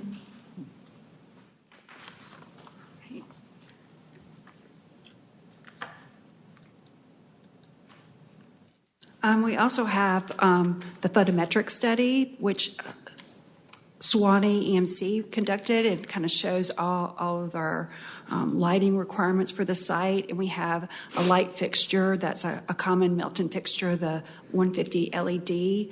We've taken into consideration trying to be basically sustainable. Durability is a big issue, and we're incorporating some common lighting for the city of Milton. Let's see. I think now we can move into the architecture. I don't know, Bob, if you want to take a separate vote for the land disturbance permit, or do you want to do both? It's up to you, Madam Chair. We probably want to do them each separate vote, so why don't we go ahead and see if there's any questions from the board? No. Nope. I do have one question, Bob, this is more of a traffic question. So is there going to be a light coming out of the front of that onto Highway 9, out of curiosity? You're talking about a signal light? There'll be like a... because it's busy. For the fire, there'll be a signal. Yeah. So when the fire trucks go, there'll be a separate, fire signal. So when they activate an alarm, then it will stop the traffic. There's a lot of discussions right now going on between Sarah Leaders and GDOT, because GDOT, as you know, is widening Highway 9, and it's going to go to 4 lanes with a median. And we're working with them right now to ensure that we have the right approach for the fire department, and we still have the right approach for students coming into Cambridge each morning, because the school, Fulton County, we're in touch with them as well and working closely with them to make sure that we don't inhibit any of their traffic flows during their hours, and then we're also looking at that intersection more carefully as well. That particular intersection is still ongoing. I wouldn't say that there's any definitive design for that yet, because we're still working with GDOT to ensure that we keep that traffic For Bethany moving. Bend and Highway 9? Yeah. Yeah. So it's terrible. Yeah. So we're working with GDOT on the whole picture. Okay, great. Okay, that was all I had. Would somebody like to make a motion to approve the complex LDP? I've got one more comment. Sure. And I feel like I cannot just not say this. If I had Q Barbecue right there, I would want some little accessibility right through that parking lot. Would you not want that? If I was a policeman or a fireman and I had Q Barbecue and my option was to go around your landscaping and drive or just to walk, I would have to have a walking path there. And of they're some usually frequenters of Q Barbecue. It's the best part. I'm just put it out there. We don't have to put it in I'm just throwing it out there at you in case you want to do that. And that's an interesting comment, because we're in a whole world the last 5-10 years of walkability and trails. Yeah. So that's an interesting and educated comment that there should be a walkway between these facilities. Well, I would agree, because you also have people, unfortunately, that does not have a lot of room. The parking's terrible there. It's just not enough. They got the nail salon. If If you have a employees. pass-through, then Q Barbecue folks will come and park on our Well, property you know, lot, that's a. and they'll all use be an it as a issue. cut through for Q. And But they're we already really- parking We really over, need to keep the parking. I mean, we really need to keep the parking for staff and police and fire. but they already park right across the street, just I FYI. know. So, because that site has not, it was approved by Fulton with not enough parking. Yeah. Don't mean to bash anyone, I'm sure but we're that's going to be just managing reality. this for a long time. Yeah, so we'll work something it out. is But what I it don't is. know about a pedestrian connection because there's also a ditch tried. between them. Between our property and Q, there's a ditch, a drainage ditch. Oh, okay. So the property Yeah. does drop considerably and comes back up, and Yeah. we're looking to get some grading easements in there, which we're working on now. But that ditch is proposed to remain.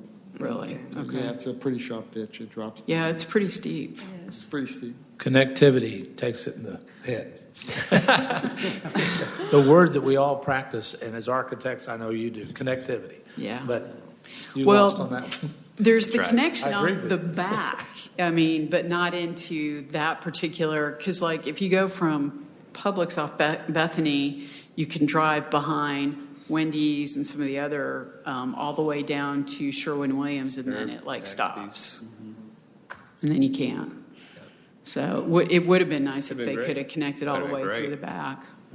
So It- just, in that location, we have all fire staff, which will be, I mean, it's a 24-hour operation, so they're worried about break-ins and people going in there that, at one point, they asked if they could just fence the whole property in for security, and we said, geez, we really, the city took the position, look, we don't want to fence it in, we'd like to keep it as open as we are, we're a very community-oriented city, and we really don't want any gates or fences, we want to keep it as open as we can.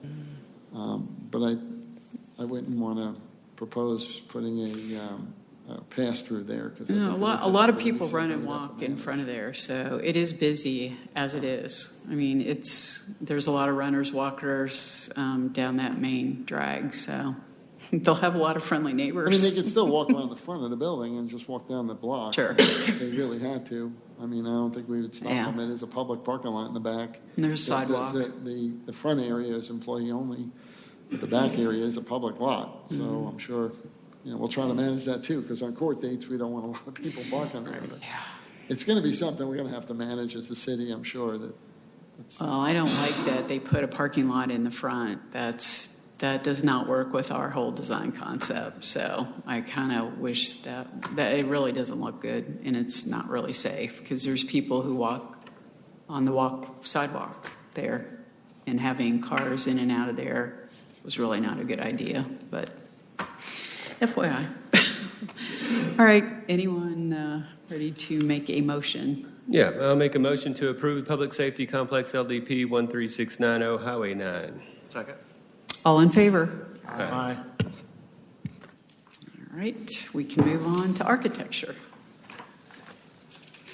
Starting with the police and court, we have a diagram showing entrances, main staff entrance, and then police entrance, and we have our own separate court entrance, keeping the police and court separated. We've kind of color-coded the different type uses for the building as court and police. And basement, there's a partial basement, which has quite a bit of future use. We were thinking not only now, but in the future, some additional use. And the gray is police and for training and evidence storage. And there's an egress stair that leads out of the basement up into an exit corridor upstairs. Not a corridor, it's just an exit onto basically the exit to the back of the building. And then we have our roof plan we're showing to show the location of all of our HVAC and how to get access to all of the units. We have taken cues from the last meeting when we were here, the courtesy review, and we've looked at our parapets, and we've even relocated some of our units next basically taken it off the high bay area, which is over the court, and moved it to the ground to try to mitigate that you would see these rooftop units. We have parapets surrounding, and we've really looked at the parapets from the back side. So any visible parapets we're addressing as it's not as it's a piece of building, as if it's a facade that you would see, not just the back of the roof. And we can show you in our renderings what we mean by that. So we have this rendering from the view, which would be the entrance as you're entering into the court and the police. And this kind of shows just the view of the side. It shows the trees and the landscaping that Patrick was referring to, and then it shows the materials that we're using. The warm brick. We have a constant base that's a water table, and it's actually we're tying it to the design of the city hall here. It's the same base. The water table is the same exact brick that we're using here to kind of tie that as kind of signature piece for Milton. Our materials are we have punched openings for our windows. And a linear kind of configuration. We have a strong middle and then a top that includes a cornice and bracket detailing that we take from a lot of the context that we see here in Milton. Our other materials that we're using beyond the brick is we're using the heavy timber that's also very prevalent in Milton, the standing seam roof, and then vertical siding, kind of board and batten materials. If you look to our other, we have every face of every elevation rendered to show the color and the quality and the heights and how these different planes relate to each other. This is not a very flat plane. There are lots of layers, lots of shadow and shading, and lots of play of light.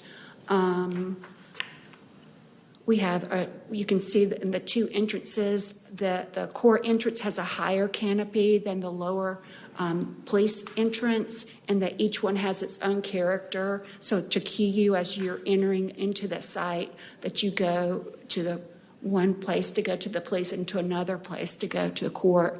We have designed this front canopy porch, as a covering for people as they're entering into the court, into the court lobby, that they'll have covering and shade in the summer, and then and covering in the rain. If you continue to walk around the building, you'll see this is our sally port, which is the part that's closest to the Q barbecue of the police, and it's on that far side of the police station, and that's to the back of the site. And then you see we also have another canopy, a covered canopy, that is the cue to the entrance to the staff. So this would be where police staff enter into the building, and court staff, where they have their own designated parking, and there's also ADA parking that would enter through here as well. And then from the basement, there's a wall. You would come up basically from the basement, and you would come right underneath this covered canopy, so that the canopy is covering those stairs out of the basement. And then you just continue to walk around the building, and we've brought all of our materials we're sharing the materials are the same for both the buildings, the police and the fire, and so we're proposing a similar base brick, the water table, which is the one that you see here at City Hall, and then the typical brick is they're both kind of weathered brick, very kind of just a very nice quality, and we've brought those for you to look at. all of our colors are kind of earth colors, and we've taken the cues again from the Milton context to kind of inform. We brought these details to show where the materials kind of map out the materials, and our heights to show how everything relates to each other, and that these are, one-story buildings. Our height for the building here is 23 feet at the parapet. And at the high bay, that's at the high bay. May I ask a question on the Sure. last slide? Yes. Sorry. It was the one with the materials where you were talking about the earth tones. There you go. Yes. In between the brick and the batten, what is that material? This gray, Mm-hmm. that is also a board and batten. It's just a reverse. So we're taking like the light color, kind of a really warm gray, and then we have a dark band, which is the same type of detail that we have at this building, board and batten. And then basically it's an inverse. It's like so we're taking the colors and just inverting them. The squares so are then popping out. Right. Yeah. So the darker squares are the bands that you see here, and the lighter color are now just. Mm-hmm. And the reason we did that is to break up those planes so that it wasn't such a long horizontal as a play on light. And we thought it brought a lot of visual interest, and it's a little playful.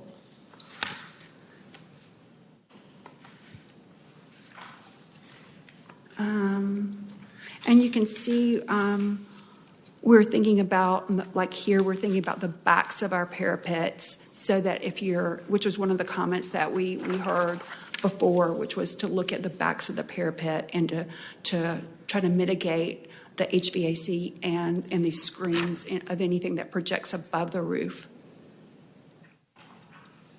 Moving on to the fire station 44, at the top of the site, we're showing the uses for that building, the living space for the firemen, their apparatus bay where they do their work, and then the administration also as a component. We have entrances for the living area through the bay, and then there's a public entrance to the administration, and egress from the living quarters is to the basically this is the front of Highway 9 here, and so your fire trucks will be moving through the apparatus bay and going on to Highway 9. And so this is actually what you would call the front, and we thought about how this building fronts that Highway 9. And again, we thought about our rooftop units and placement. And here's our rendering showing that it's the same materials that we are using at the police.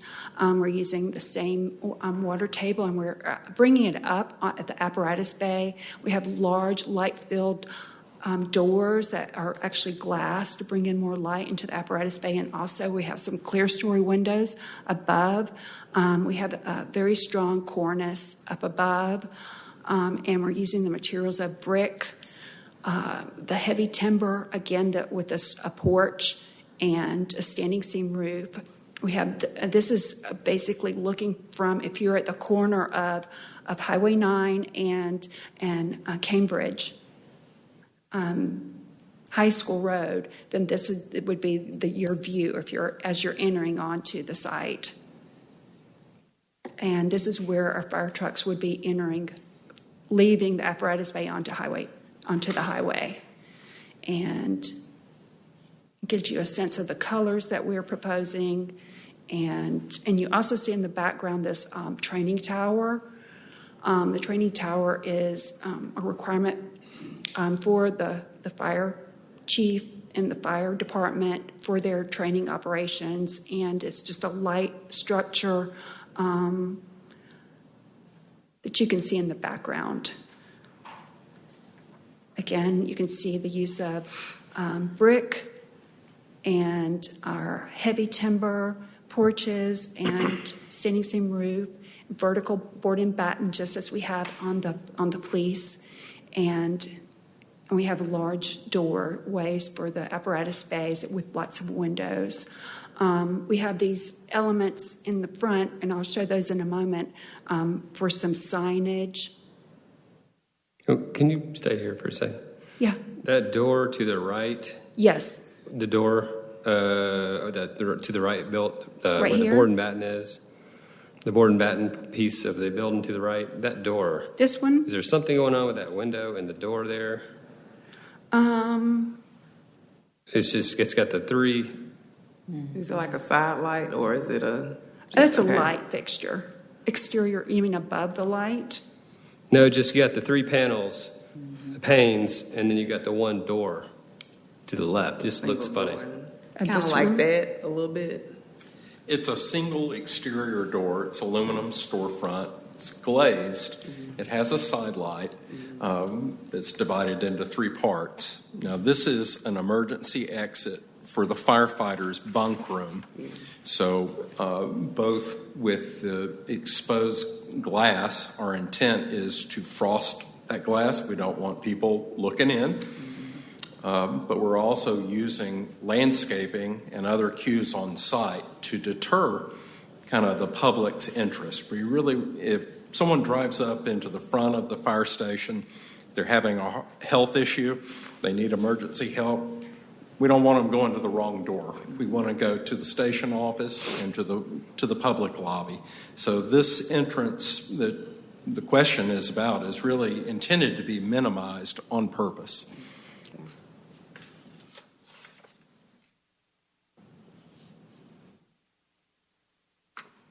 Also here you can see above the apparatus bay, we have a wood color, and it is a wood veneer beam element that we were asked to try to incorporate, and we think that's pretty successful.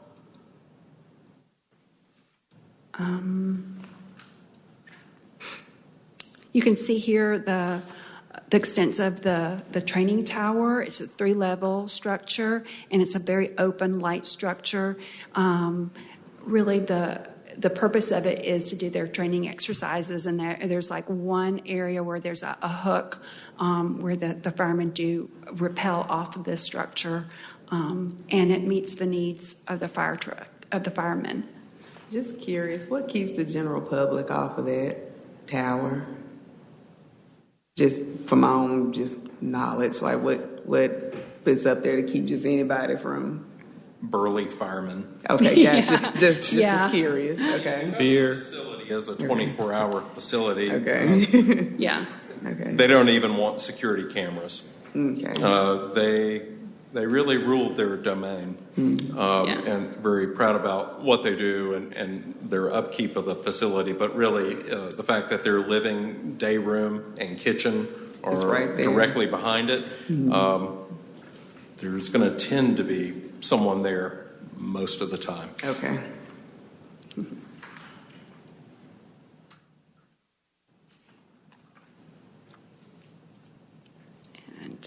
And here's every facade of the door. And I think we have these map out the materials, and I'd like to show you quickly the materials that we're using. We brought them with us, and this shows our heights of the apparatus bay and where we're proposing brick, and we're proposing our board and batten, and all the colors that we proposed. Let me go back to the rendering, or we have a rendering to the back here. Well, let's see.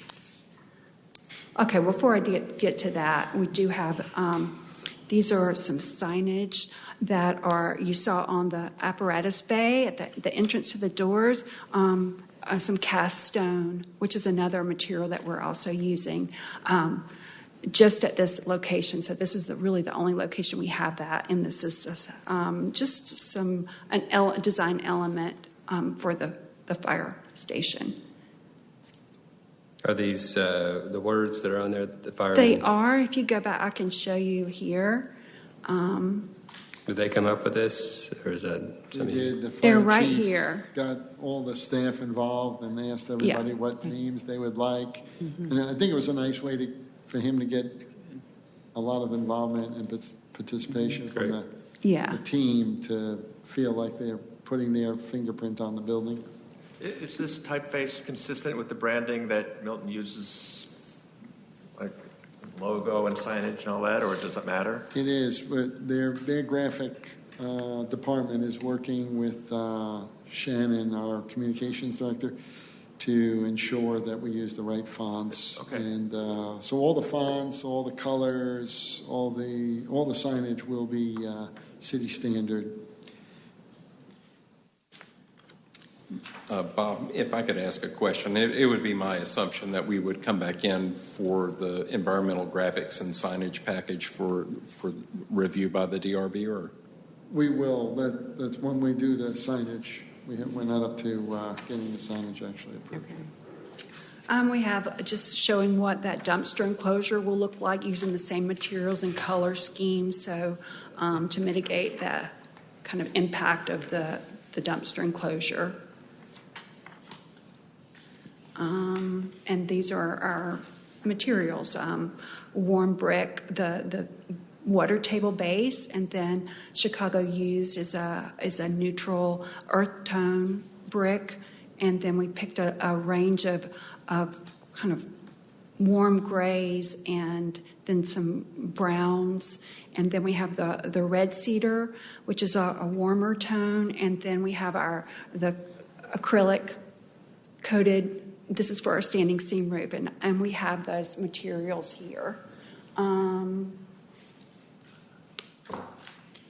So this is Do you our. need help with anything? No. So these are our colors for general our color scheme, and we just brought this because sometimes the colors in the printing are not clear, but it shows you the range, the earth tone range, and the red is really just an accent at the fire station for some of the proposed lettering and the signage, and then also at the just at the fire station, the tower.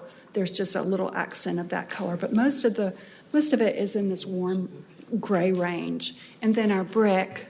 Yeah, that would look good. These are both Chicago Cherokee brick, and they're local brick. This is the one that you see here on the City Hall. It's the Pinehurst. And then this is a Chicago used. It's a warm.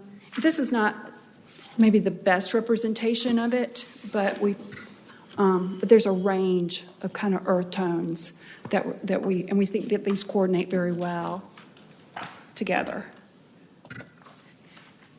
The purple match City Hall. Okay. And let's see, what else can we show you? These are the kind of mapping these colors and where they go on the building, on the board and batten areas. And in our brick, we have a strong cornice, and that will be kind of accented with this darker color. And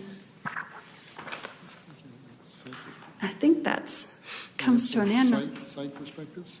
Yes. And these are kind of showing an overview of the site from the corner at Highway 9 and Cambridge High School Road.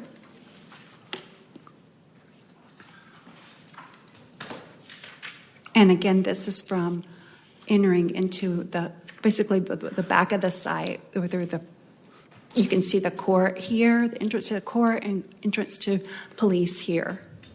And then up the hill, basically, you'll see the fire station beyond, and then the fire tower will be a signature element.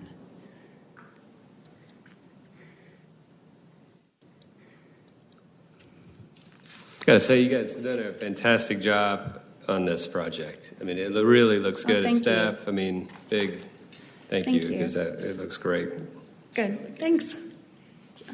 And we'll see the rest of the signage in the signage package, so I'm fine with that, because the other question I was going to have was about wayfinding. So Yes. Okay. It's a bigger book. Well, thank you for letting us present tonight. Thank you. We'll need a vote on the architect. Yep. So are there any questions from the board for the applicant? No. Pretty thorough. So can somebody make a motion? Any public? Oh, I'm sorry. Any comments from the public? Thank you. No comments? All right. If somebody can make a motion? I'll make a motion to approve public safety complex architecture, 13690 Highway 9. I'll second it. All in favor? Aye. Aye. Yeah, it looks great. Okay, thank you so much. Really great. Thank you very much, guys. Thank you.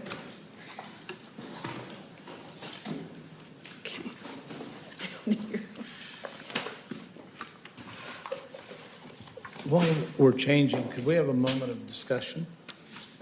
This is the best presentation I've seen on the board, and in my career, it's just exceptionally well done with all the details. I find some of our presentations, Bob, lacking in the details and the color, and I wonder if we have a checklist, or do the applicants know what they're supposed to do, and just some do really well and some don't do Yeah, so well. we have a fairly extensive checklist that was Fairly developed. extensive About checklist, the and board over the worked with years, staff to do What I've that. been doing is getting everybody accustomed to doing a booklet Yep. on the finals, so that it's also a very consistent presentation showing the site, the zoning, the aerial, and then the perspectives and the buildings, and then the Paint materials. colors and brick colors and colors, yeah. It has So gotten better. It has gotten Yeah. better from what it used It's to be. really used to come a be. long way from what it used to be. People used to just come in with black and white prints. Yeah. And I've really gotten them to do renderings and colors and really step up the presentations and to keep them consistent too. So it's kind of nice for storage and. Yeah, and this comes before us, and you read it Friday, Saturday, Sunday, you walk in, and you really have had a book, and Yeah. you're not wondering as you go with some of the presentations. So, encourage them. It's faster to get to a yes if you have a great presentation ahead of time. I appreciate that because I put a lot of time into it. Yeah, this was We put a lot of time into this public safety complex. I've been Yeah, working right. for a long time on getting this design and keeping it on schedule and on budget and making sure that the fire chief, police chief, all their staff, and the court clerk and her staff meeting all their expectations. It was an exceptional So presentation. I appreciate that very much. And the exterior is just Gorgeous. it's Milton, but it's even beyond Milton. It's just so elegant and beautiful, and then so well every detail is just. I know the perfectly. fire department are very excited about it. They feel like this is theirs. They feel like they designed it.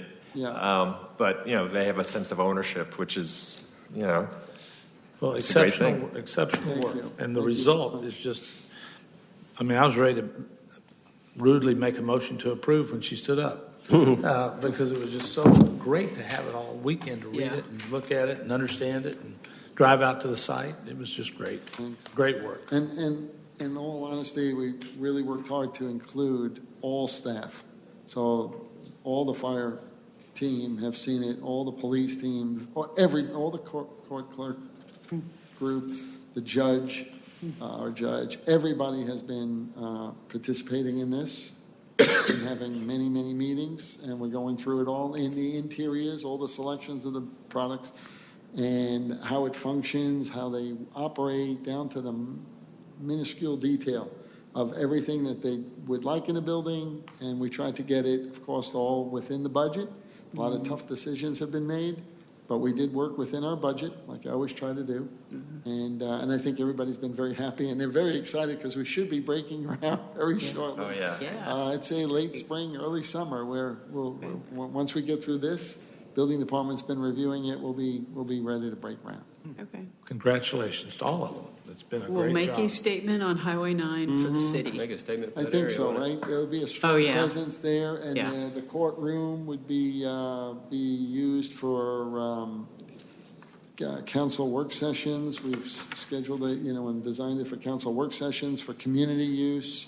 We've zoned the building in such a way that we can pardon off that room, and so that the community can always use it as a room and for events.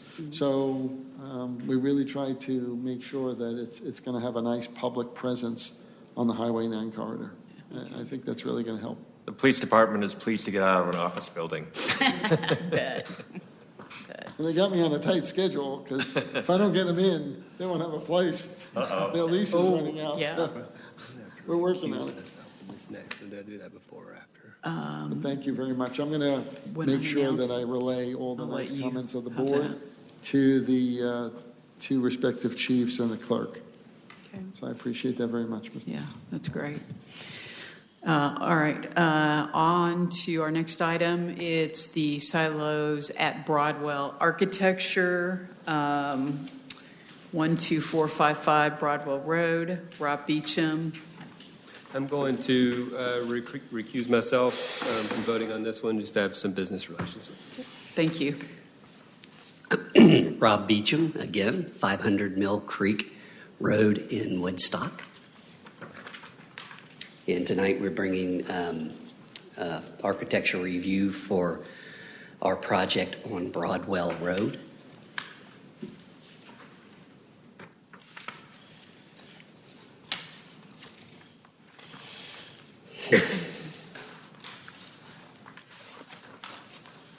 Do you bring any material samples or colors or anything?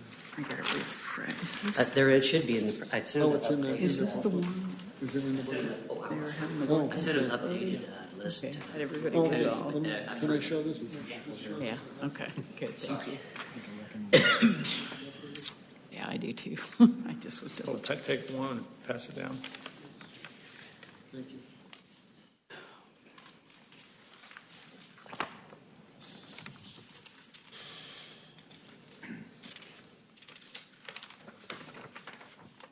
So just to keep the board up to date, this has come before the board. We approved the LDP, approved the demolition of the structures on site, and now the applicant's coming in with the two buildings that he's proposing. The first one that you're looking at is the CrossFit gym building that was in the back portion of the site. And the second building that he's got is the building number 1, which is the building that confronts Broadwell. It's a mixed-use building, vertically integrated mixed-use building. So it's got residential and retail. Mhm. And we designed the feel of this to feel very much like the library, in feeling like that it fits the character of downtown Crabapple, but also has just a little bit of a transitional, clean look to it. So Just to go over it, it's got metal roof. It's got exposed raft details. It's got awnings over the doors with wood brackets. Again, long, deep, narrow windows. We broke the building up into, the look on the building 1, we try to break it up into 3 structures so that it looks like 3 different buildings. And it doesn't look like it's all one. And in the back of the building, there's some garage doors, and those are the indoor parking spaces for the residential uses.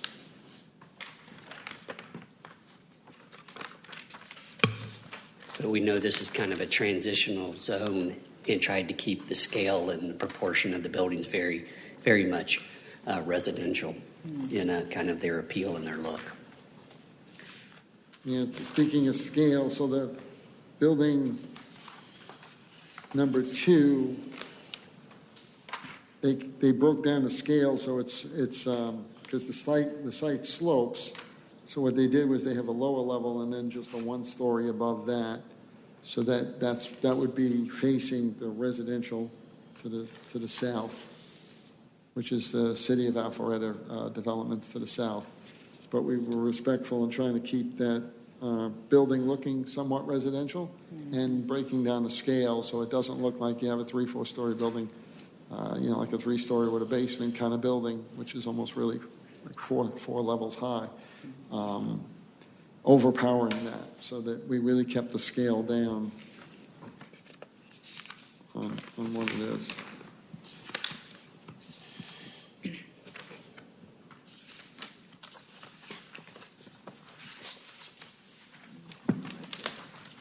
Looks good. See anything in there? Yeah, it does. Yeah, that's what I think. It's a good transition.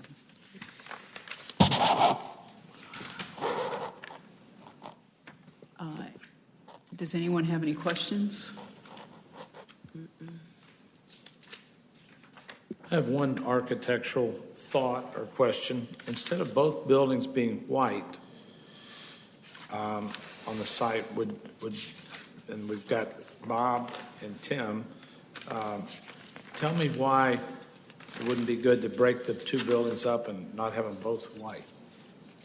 Good idea.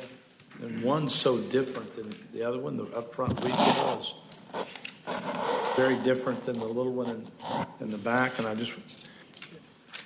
I did have a lot more questions. This helps because I had no idea the colors or the materials. Right, and we'll work with Bob. And we've got a project off of Old Milton where there's 14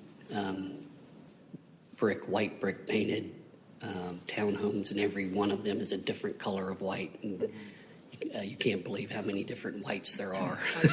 I've driven by it. I know which one you're talking about. So I would be more than, there's warm and gray whites, and there's a bunch of whites, and so we Another color for the second building. If we take a cue from the library and the comments made earlier tonight about the library, put a little barn out back, and then wherever there was another little building out back, there was another case that had another little barn-like building. Idea is not having the same thing twice, because that isn't what Milton ever did. And if we had barns and buildings, they were different colors and different looks. And my issue here is architecturally, these two buildings are so identical, all the same colors. I'm fine with the massing, but it just needs a little more something. So I'll refer to you. Yep, I would agree. I think Can I ask, the applicant's mentioning just different shades of white. Is the board's thinking more in terms of subtle changes, or is it more like a gray? We have an off-white on the street or something, and then the other building is a darker color or a different hue or I'd like to see a difference, not a stare at it and this is white, and you stare at that one and you say, okay, it's a little bit different white. Right, you're thinking more in terms of just a total different color. Well, what about like the dove gray color? That's, it's got white tones in it, but it's different. I mean, it's... Okay. Well, how about if we do it, if you make the motion to approve it, we can make it conditional, and then he can always come back next month. At least he would know. It's going to be a long time before we paint it. It's going to be a long time before we start breaking ground. Yeah. And he'd be able to come back and maybe show we can change board the some colors, samples, and the windows because too. It's a long time before we do that. We certainly can study different palettes I think that'd be a good until idea. we get it just right. Yeah. Because I wouldn't want to jump on that until the board actually sees it. And agrees that that's the color palette that we're looking for here. And I'm going to agree with the chairman that, the grays today are so in, and there's so many great ones. And just two white buildings there bothered me. And I like the gray or any colors. I like to come back to see us and show us. But do something where the two buildings are clearly different, because one's very big, big, but not really big. I mean, they're really beautiful scales. So we made it that way. But the other one's clearly a very different building. And behind you drive by, you see something different back in there, which is very Milton. No, I'm fine with that. We can change the window colors too. We're using an integrity window, so we could switch the window colors up, which do a lot. I mean, that changes a lot. So I'm thrilled with that. Okay. Any other questions? Not sure if we have Any comments from the public? If you could please fill out a card and bring that forward. Would you want to speak? You should have it. I do have your card. Good.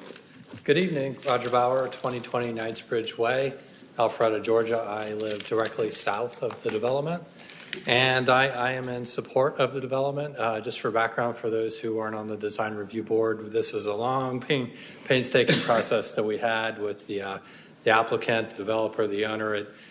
We had a settlement agreement last March with the city council. We put all of the terms that got us to a place where we can be in support of the development. So we're all one happy family. The only thing is, as long as we are, the developer and the owner are abiding by the terms of the agreement, with the residential, the no dumpster, the buffer, all of the other things that we talked about and agreed, nothing new, just what we discussed. And, we're all in support, and we wish the developer the best of luck. So thank you. Thank you. Appreciate it. And I had, I'm sorry, public. I'm John Bowles. I live at 2010 Knightsbridge Way, right next door to the development, and I'm a party to the agreement that was made. We are excited about that being developed. I appreciate your concern on design and color. I appreciate that very much, going next door to the brick houses that Roger and I have next door to it, so we appreciate that. I said a couple of months ago at one of these meetings, Mr. Beecham wasn't here. He has agreed to put a fence between on the property line, and I have a fence that's about to fall down on that property line. And if it would make it easier for Mr. Beecham to build a fence by taking my fence down, have at it. Thank you very much. Thank you. Thank you. Whatever the board's pleasure is, but my other comment was maybe accent. The brackets are really pretty, and the buildings are historic, but they're plain. And if we accented the brackets instead of the whole building white, the brackets are all white. The brackets are costly, and they add a design. So the color on the other building be different, and then on both buildings, the brackets have a different paint color. My architecture software I use is limited, so we usually do stain those or do a whitewash or something to differentiate them so they don't blend in. Yeah, the staining, and as we learned with the fire building, the cedar or a wood look would be nicer. That would. I agree. It would be warmer. Yeah, and then I it agree. calls your eye to the bracket. Absolutely, I agree. Okay, so the color modification on which building? Which building were you asking for a color modification, or did you stipulate? Well, I'm flexible. The developer can pick whichever one. I just didn't want them the same color. Okay. I would give him the flexibility of picking what he wants. I just didn't want two white buildings. Okay. Can I suggest that if a motion's made for approval to make it subject to the applicant coming back with a color palette, showing the brackets, the roof colors, and the color, the two different variations, the window colors, but it would be approved, subject to you coming back next month with that to show them how that looks. Excuse me. Would I have to come back before I start building, or can we make you it can come subject back, to before we paint it? If you come back in with your building permit app, Okay. I don't think in 30 days you're going to I'm have not it going to all have any. done. You're correct. So just come back in, and I think, but at least he could start doing Yeah, his we can building do. apps. We can make a motion with Because conditions. the form and mass, I think the board is happy with. Yeah. The materials, it's just the color palettes. So we can do something next month. He can come back, almost like we did with the Orkin and Associates, where they came back with their lighting the following month. It didn't stop anything, but they did follow up on their lighting. Right. Because I Right. want to If make sure it's- that the board specifically approves the color palettes. It's okay with the board. I'd make a motion to approve Milton Point at Broadwell, 12455 Broadwell Road, as it was submitted, and ask in that motion that the applicant come back next month with a paint palette and colors for the bracket and the two buildings be different, and bring that back to us. Otherwise, the motion is to approve it as submitted. Second. All in favor? Aye. All right. Thank you. Okay, so, all right. Thank you, Mr. Our Beecham. next item is Brayburn Townhomes Phase 3 Architecture. Gee, I think it's Rob again. You're busy tonight.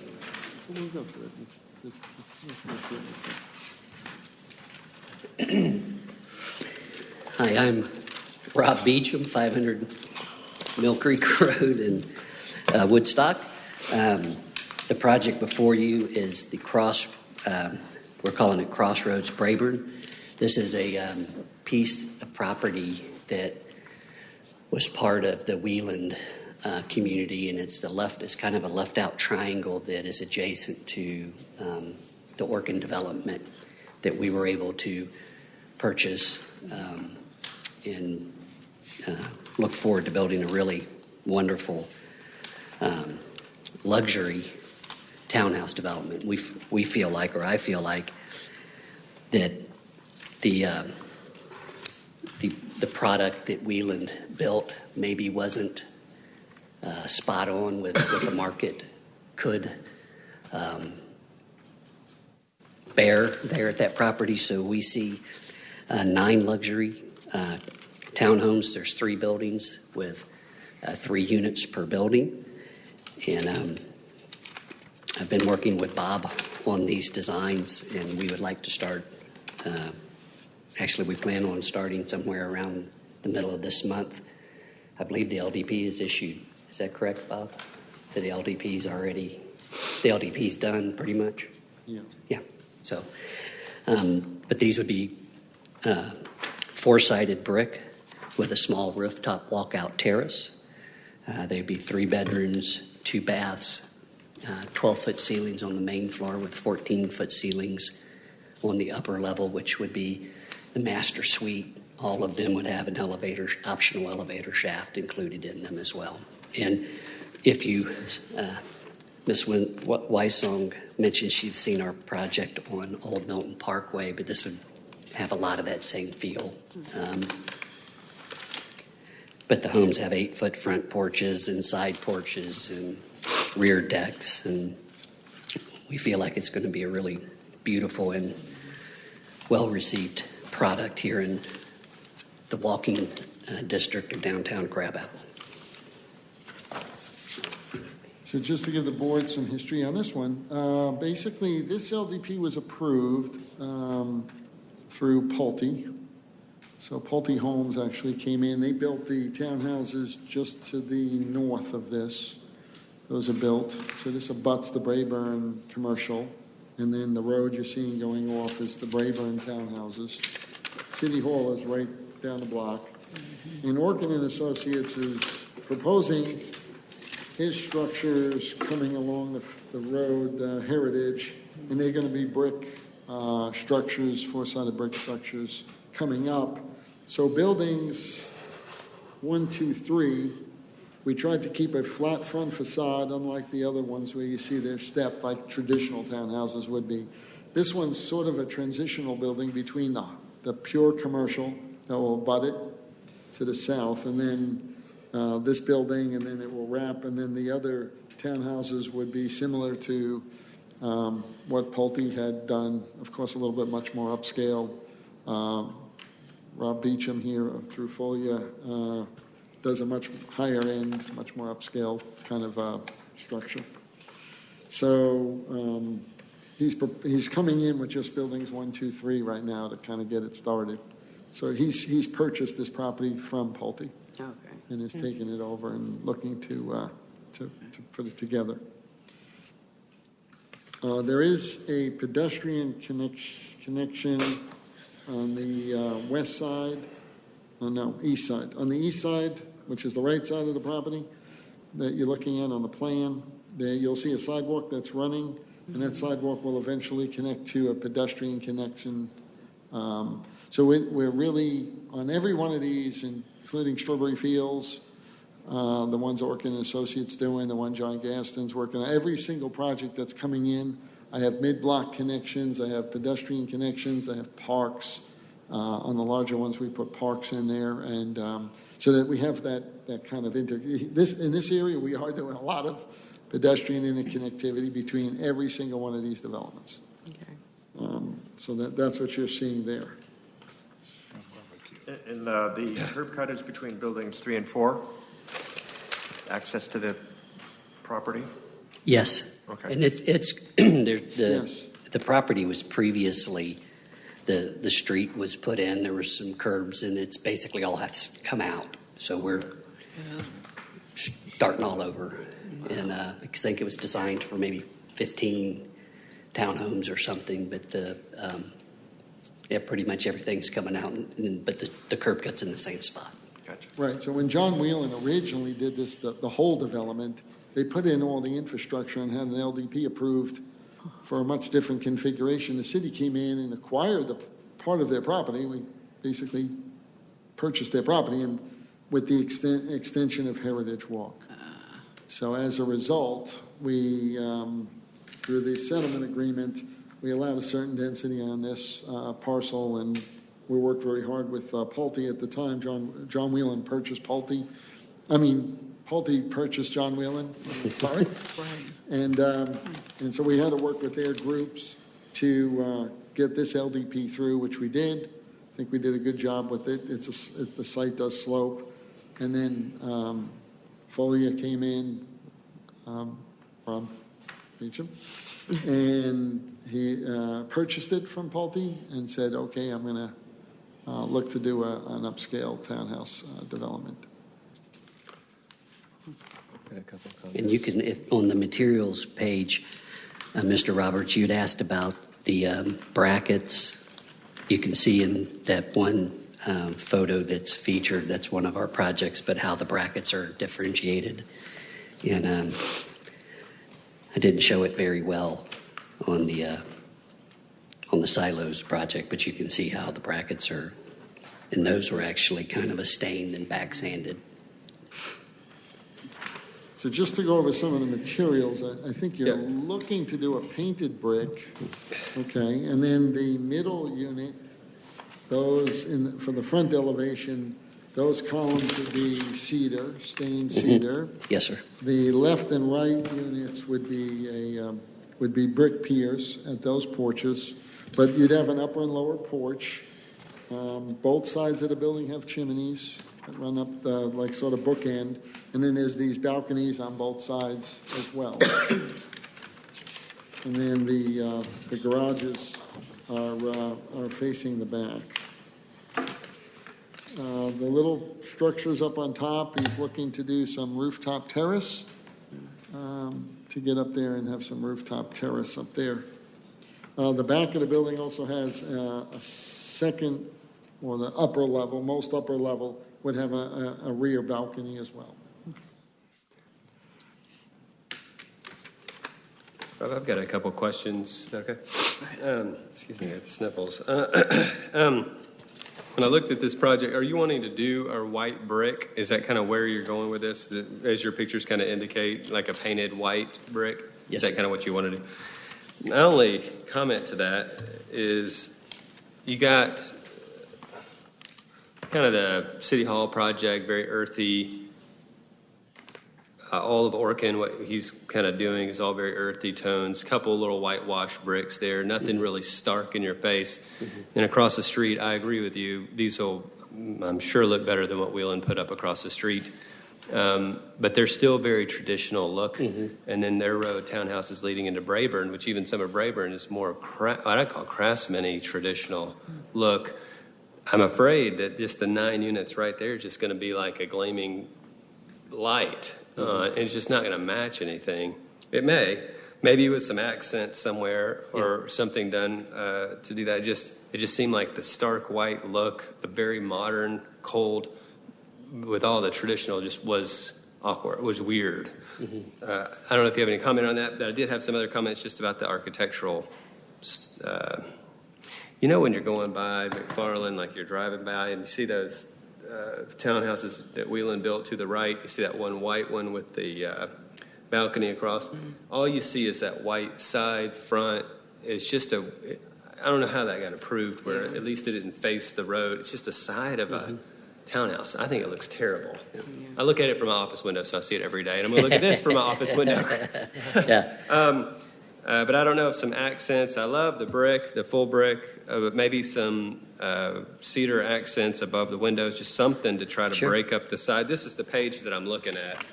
Right, and it's hard to look at. I mean, looking at a line drawing isn't very sexy. But Bob and I had talked about putting cedar lintels over the windows, which I would be more than happy to do. We can also work with the color palette. The way that I see this project is more relating to Adam's project and things going this direction. So it's a transitional project from kind of the Craftsman little commercial area right there, moving into some of the new development there. So we do want it to stand out. I don't want it to stand out like a sore thumb, but the idea is not to blend in, because I don't think that's the right product for the price point that we're wanting to push towards. So I think it does need to be a little bit different, but I'm more than willing to work with city staff and with you on the color palette.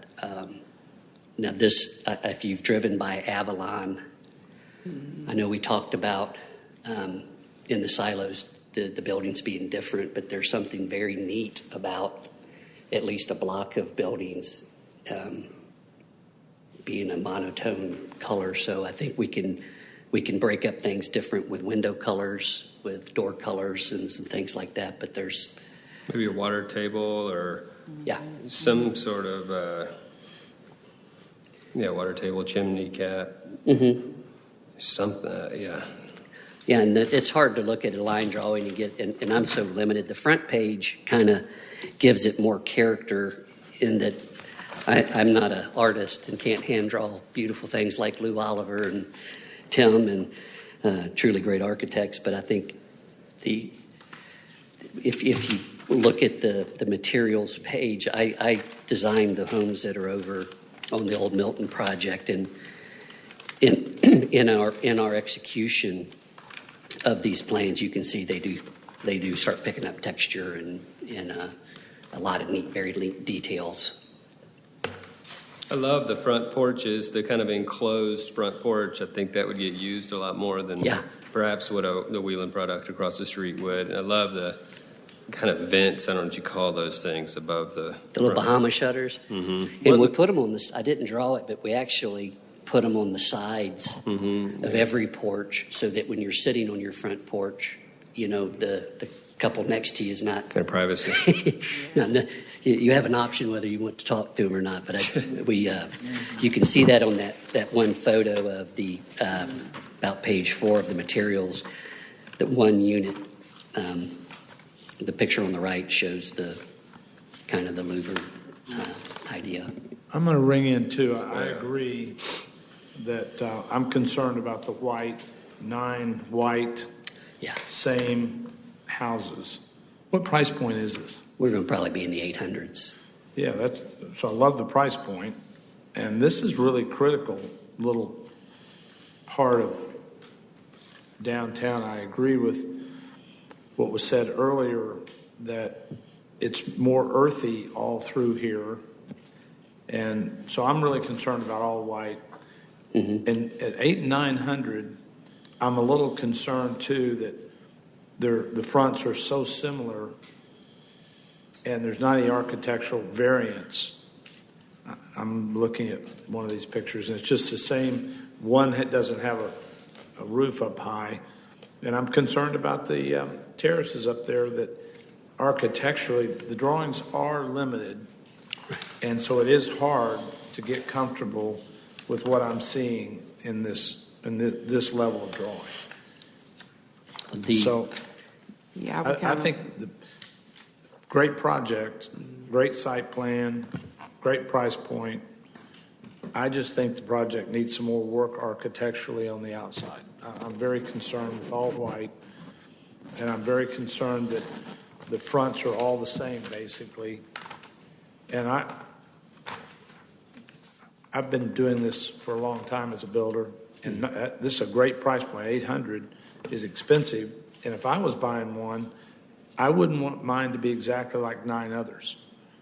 So you're doing a great job in a lot of ways, but I just think this exterior needs some work. Oh, it may just need a color rendering. I mean, if he puts the cedar beams on, you said you were doing cedar beams around the fronts? Yeah, we can, and we can add beams over all the cased over the openings. The lintels. The lintels, we can put them over.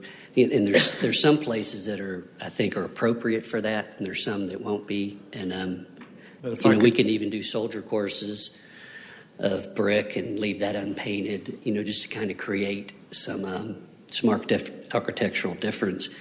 The sameness of the units was kind of what we talked about with Bob, in that would be kind of being transitional and feeling more of a commercial look as it transitioned from the whichever direction towards Orkin's project. But we can certainly.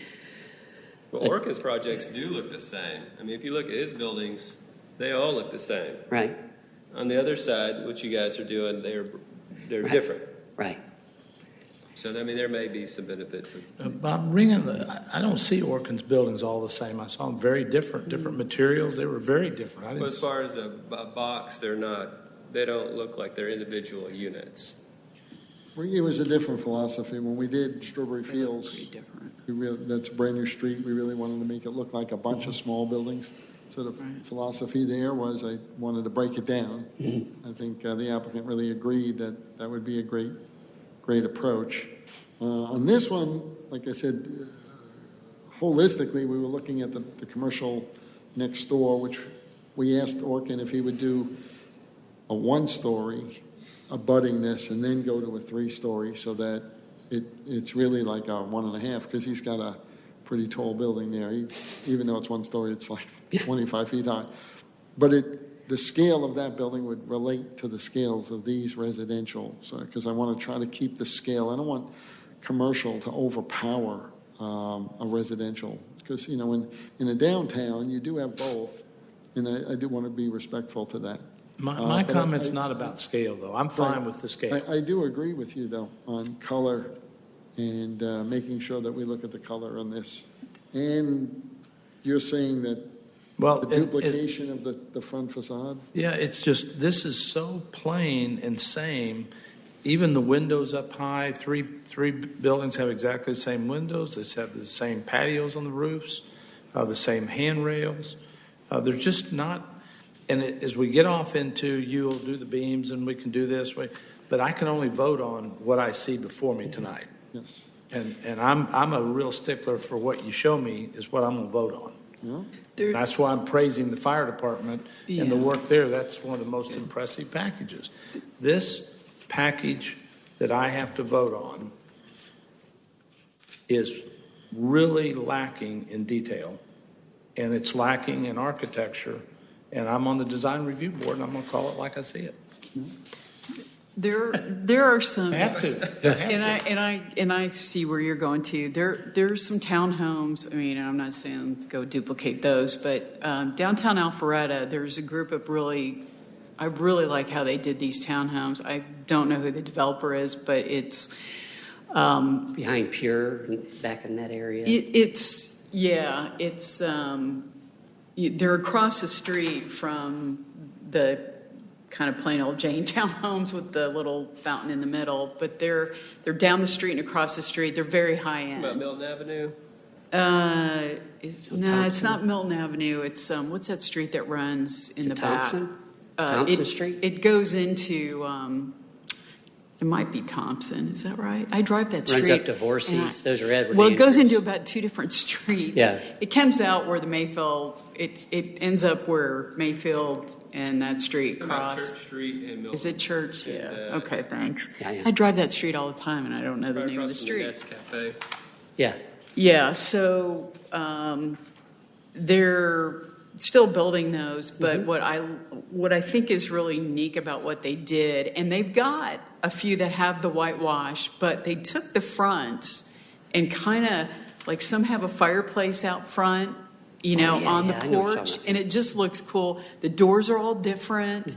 They're all bricked, but they're different brick, and they do have some of the whitewash. They do have some lighter brick colors, and it really looks nice. I mean, it's very appealing. I mean, if I was going to spend that much money, that would, I mean, just the way they did it, Those it's are class. all over $1 million too. Yeah.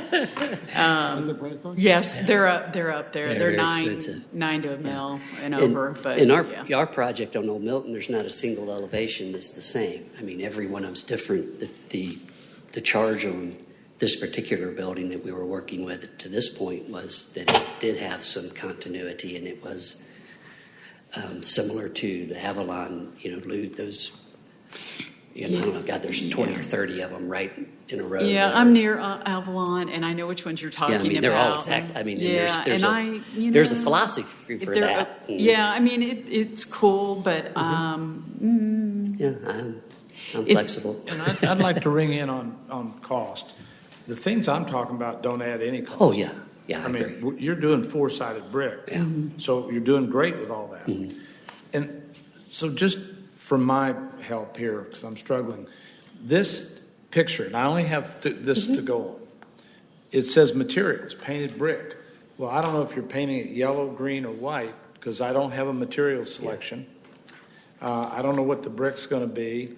And then this picture is not a picture of what you're doing. Right. So again and again, I have to vote. I liked your commercial buildings, nice massing and shape, and it fit Milton. We talked, but these, it's not about more money. It's about architecturally breaking up some windows or different windows. You look at some of these ends that are 3-story, 4-story ends almost, and they're exactly the same from top to bottom. I'm not telling you, but the garage doors in the back are all exactly the same. The windows are all lined up exactly the same. The balconies are lined up exactly the same. And these ends, it just needs some work. No more money, no more square footage, just more architecture. You're dropping in the middle. This is a gorgeous building for Milton, and it's got great architecture. It blends in, and we're right here. You're kind of the last piece of the puzzle here that's getting done. And I just think you can do a lot better than what I'm seeing. Sure. Don't want you to be mad at me, but that's just how I feel. Yeah, we'll just come back next month. I'm fine with that. Yeah, would you? We'll just table till next month. If it's and okay I'll- with the board, can we just defer it till next month and let Yeah. the applicant work Mhm. on it some more? Yeah. And we can probably work. I'm fine on it, with get that. some renderings and- Part of the reason we're here is just some direction. I do want to get rolling. I know. But we've got 60 or 90 days of infrastructure rework, so On the LDP. we've got time. Yeah, I mean, I've Yeah, got to we got a little redevelop time. the whole process. I'd like to bring it back again, defer it, and make sure that we bring it back. Can I make a motion? Yeah. Getting late tonight, so I'll make the motion to defer Crossroads at Brayburn and Heritage Walk until next month, and just put on the record that site plan and the buildings are great. Just, it's this exterior architecture, paint, and embellishments that fit in town center here and fit in the area with the other buildings that are here. Great, thank you. I'll second that. All in favor? Aye. Aye. Thank you all very much. See you next month. Okay.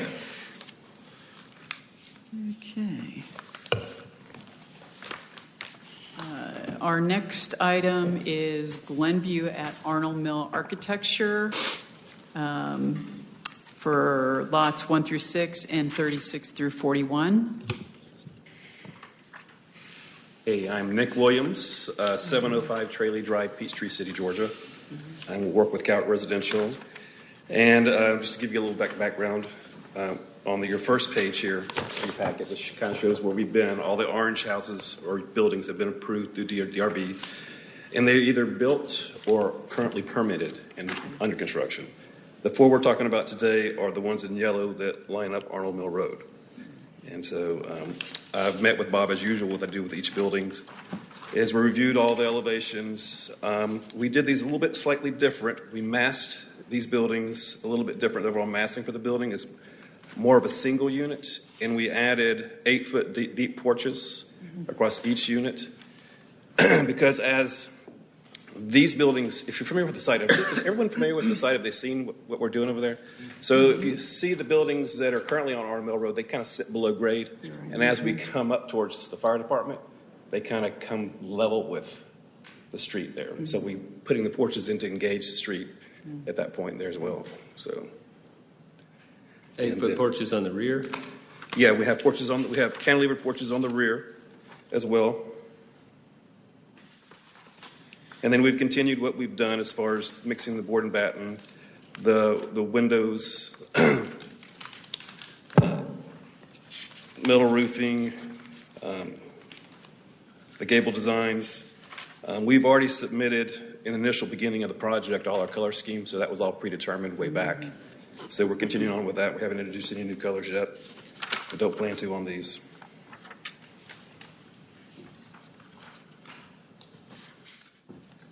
So the main concern on these was because these front Arnold Mill Road, when they did lot 7, 8, 9, 10, 11, 12, 13, 14, they were a little bit below grade, but sales was coming back every day telling Nick and Dean that people just weren't buying these because of the road noise and the proximity to the road and whatnot. So when we looked at the last 4 groupings, we suggested that we introduce front porches. They've switched and flipped the architecture internally. They put the kitchens up front and the living space in the rear instead of the living space up front. So you'll see the front elevations. We try to make them look like deep windows, but they're really high windows with fake shutters underneath because the kitchens would be there. So I want to make sure you're seeing that correctly. But we introduced the porch to kind of set that back so that you'd have that buffer up in the front and try to create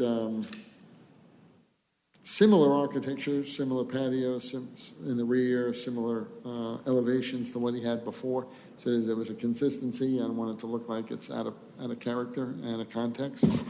But we try to flip it all around, and hopefully this will help accommodate all the feedback we've been getting from sales, saying that it's just sitting right on the road, and with that, the kind of road noise we're getting and the visibility and exposure, it's very difficult to have sales. So sales have been a little slower than he would like along that frontage. So we're trying this product to see if we're hoping that this will accommodate all the feedback we got. And I think it is important to create a great city, but to also get feedback from real estate and sales and have some people say, Bob, this is what we're really experiencing out here, particularly on Arnold Mill Road, because it is a very heavily trafficked road. So that's what we're trying to achieve here. Okay. Well, you're competing with a castle across the street. Yeah. But not easy. I have a question. Sure. I drive by this all the time, and what is the price point? We start in the low 400s to the 500s. Okay. So the ones on the street side typically are the low 4s. The ones on the inside that don't face Arnold Mill, typically high 4s. Pre-sales, we got some people that customize it at elevators that hit the $500,000 price point. So. Okay. Well, I keep harping on this, using opportunities to differentiate an important place like, Arnold Mill Crossroads. You've got that area by the stormwater, and that lower left corner. We talk about public art and all that stuff, or signage or whatever, to differentiate that little place of, between the fireplace and, as we go into Crabapple. But just a suggestion on perhaps utilizing that corner across the street from the fire station that is, New Providence, Arnold Mill, a lot of traffic. Perhaps something to distinguish this property. Just a thought. It is a fairly steep embankment that comes down there, so it is kind of tough because once you drive down into the community, you drive towards the mail kiosk, which is on that end, the detention pond, which is one of the nicest one in Milton. It's all sits really low, and so that whole bank where that fire department is banks in, and so there's really, I'd love to do what you say, but there's really not. So it's not really a good spot, I think, to put something like that, but it's a good suggestion. Okay. So Jeff, when we did the LDP, we really worked hard with the applicant because I didn't want to see a detention pond on Arnold Mill Road that looked like a detention pond. So that's why he keeps bringing up, because we really put a lot of energy and attention to making it into a public park and an amenity. And there's walkways around it, there's seating, there's littoral shelves so that It looks beautiful, and it's turned out really good.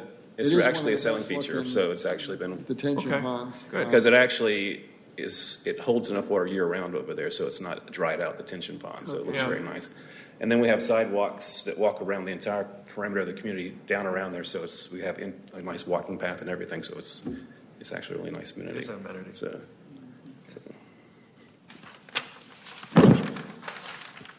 What size porches do you have on the other buildings? Buildings 7, 8, 9, 10, 11, 12, 13, 14? Those have courtyards, so you walk out. They go through the retaining wall. As far as on 7, 8, and 9, you're talking about unit 7, 8, and 9? Yep. Right, On the Arnold Mill side, we have a courtyard situation where you walk out, there's a little walled courtyard there. Gotcha. The courtyard. Going to give it some personality and privacy up in the front yard. But it works because it's a lower elevation. Yeah, right. I forgot that it raised. To the elevation that's more flat, it's much more open. And I thought the introduction of porches along Arnold Mill Road would give it a nice thing. We did the Pulte project across the street, and we introduced porches there, and they all sold very rapidly. In fact, they came back to me and said, "Bob, this is tremendous sales." And it was because of the porches and some landscaping. So I think we're going to tell. And plus, it mixes up the architecture of there a little bit, so we're not doing the exact same thing over and over again. So. And those were single-family detached. These are townhouses. Looks like you also added a little cover over the sides, lot 41, maybe lot 1, maybe the entrance. Just to the sides, is there a cover? There's a red marking on mine. Yeah, we added a cover, because on the end units, I usually ask the applicant to do something a little bit more. Either introduce a chimney or a covering or a covered porch or something that kind of breaks down that side elevation and scale. On the front elevation on lot 39, 40, 41, on the posts with the kind of corbels, I don't know, for me that kind of detracts. I'm just not. You're talking about the brackets on the brackets, corbels, whatever you want to call it. It's to me, I don't know, I find it distracting. I think it looks better without them, frankly. And the same if you go to same thing I saw also on lot 6, 4, 5, and 6, and the front and back. That just to me, I just didn't like the bracket look.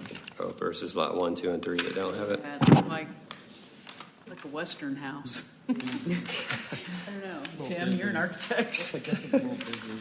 That's kind of what I was thinking. It just seemed, I kept looking at it going, that looks weird. It doesn't really go with the style of anything else. It's always hard to see it without the color. So, yeah. That's true. I think it'd be just fine without them. Okay. Without the brackets. So the suggestion, Laura, would be to delete the brackets on front and rear elevations. Yeah, I think so. I would agree. But I can leave the brackets underneath the cantilever. Those are decorative down there, Yes. Bob. Yeah. Okay. Because those look purposeful. Yeah, just the front porch brackets. Okay. Porch brackets.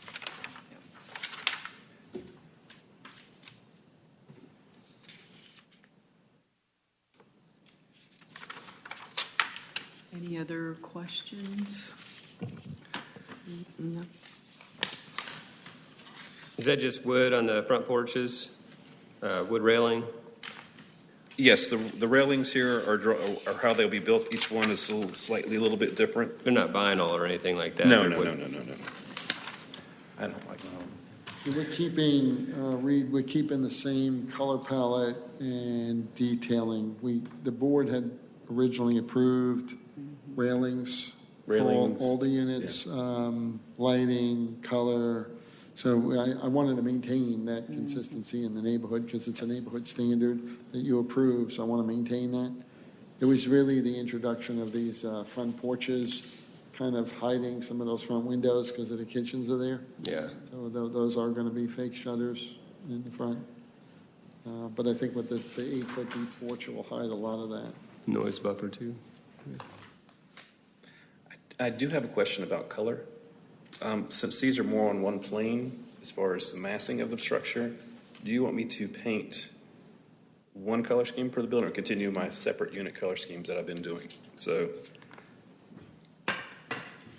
I would continue the same color scheme. Definitely. separate color schemes, Yeah, okay. I would go with the same color scheme. Okay. Okay. Mm-hmm. We could put some vertical boards down so you Yeah, could break it's the not- color and it's Yeah. easy enough. So I was making sure. So I know my designer will ask that question. Yeah. So. Is that what the board wants? Yeah, Okay. I think so. Polly, you're okay with that? So if there's no more questions, and I think we can make a motion. Make a motion to approve the architectural review of Glenview at Arnold Mill. Yep, with, what, two contingencies? About the supports at the front, the wood supports, and what was the other second one? The color. The color. Going with the variation. Somebody like to second? I will second that. Thank you. Thank you. All in favor? Aye. Aye. Thank you, guys. Thank This is you. my last one for this project. Yeah, that's about it. Yeah, you've been up here a lot. I know. So hopefully It's always the been really next great, one too. we have, I'll be back. I'll be back. Exactly.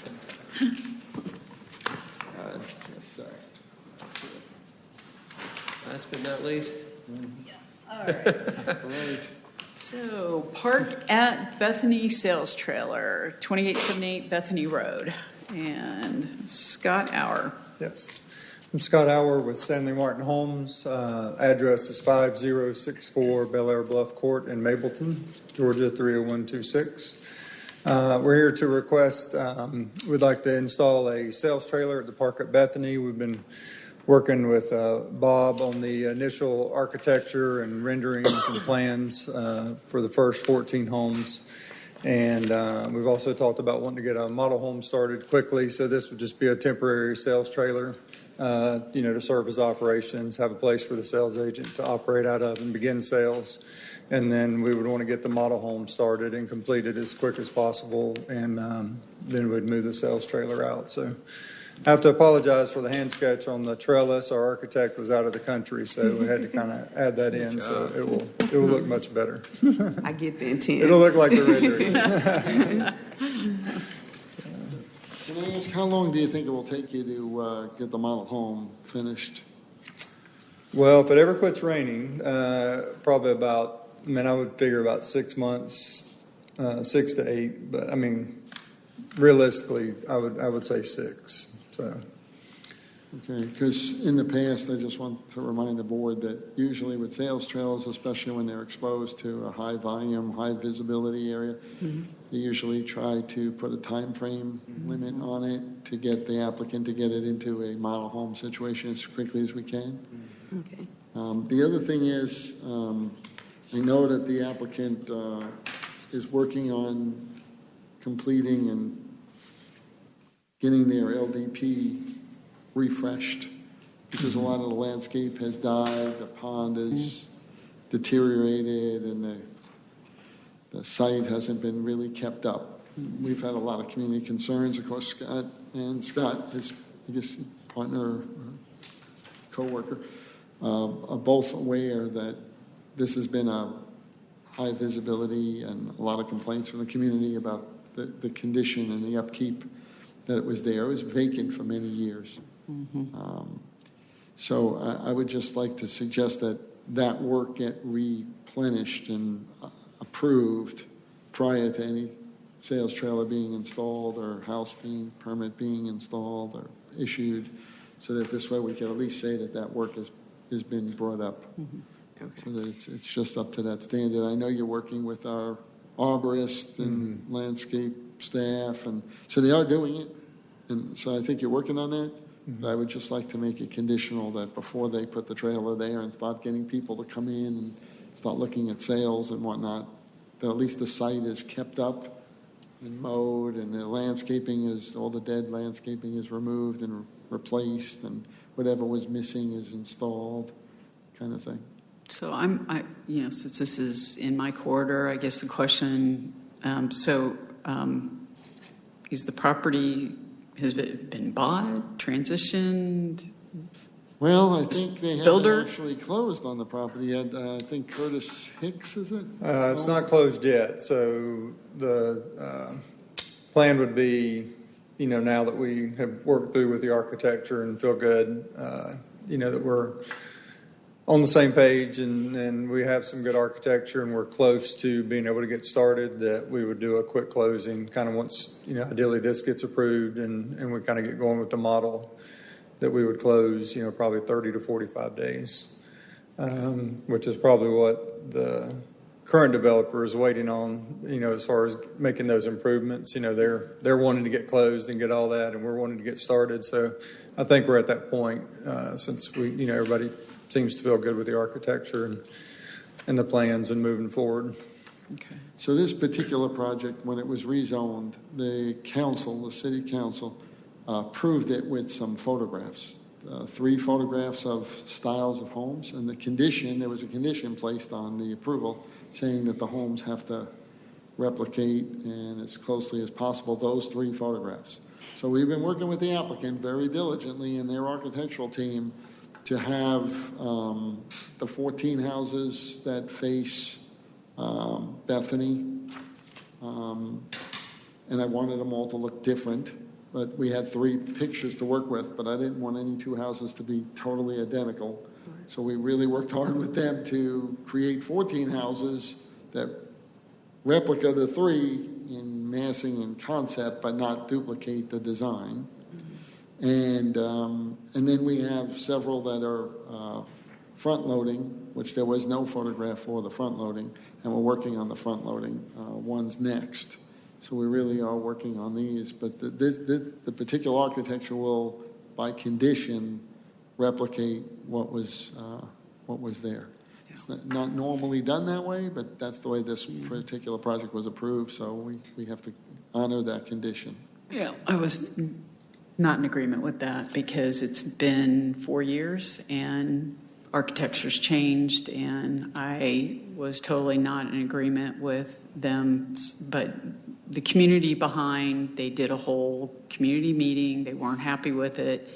I don't know how the whole home selection thing got in there, but certainly I could tell you there was split among the Highway 9 overlay area of people. They were not in full agreement on this. So we are where we are. I was actually trying to get us to be able to change the architecture since we're way past the agreement date, because that was supposed to be have started within a year after the agreement was formed, and we're 4 years later. So we are where we are. I still think we should change it, but I apparently have no dog in the fight, or I'm not able to legally put that forward. I try to get our council members to do that, and I'm concerned that we've got old architecture in a new corridor. So, How do you feel about that? You're working with us to get the houses. I agree that having 3 pictures and 14 houses is almost destined to be a failure from it's day one. going to be terrible. Unless they had a lot of language that this is the Milton character or something. Well, I really worked hard with them over the last several months, actually, and we really, I think, created the 14 that face the road that are rear loaded. Very nice pieces of architecture. I think they really work with the site size and layout. I think it's going to really fit in the Milton look. I mean, I really worked hard with them to do that. We have wraparound porches.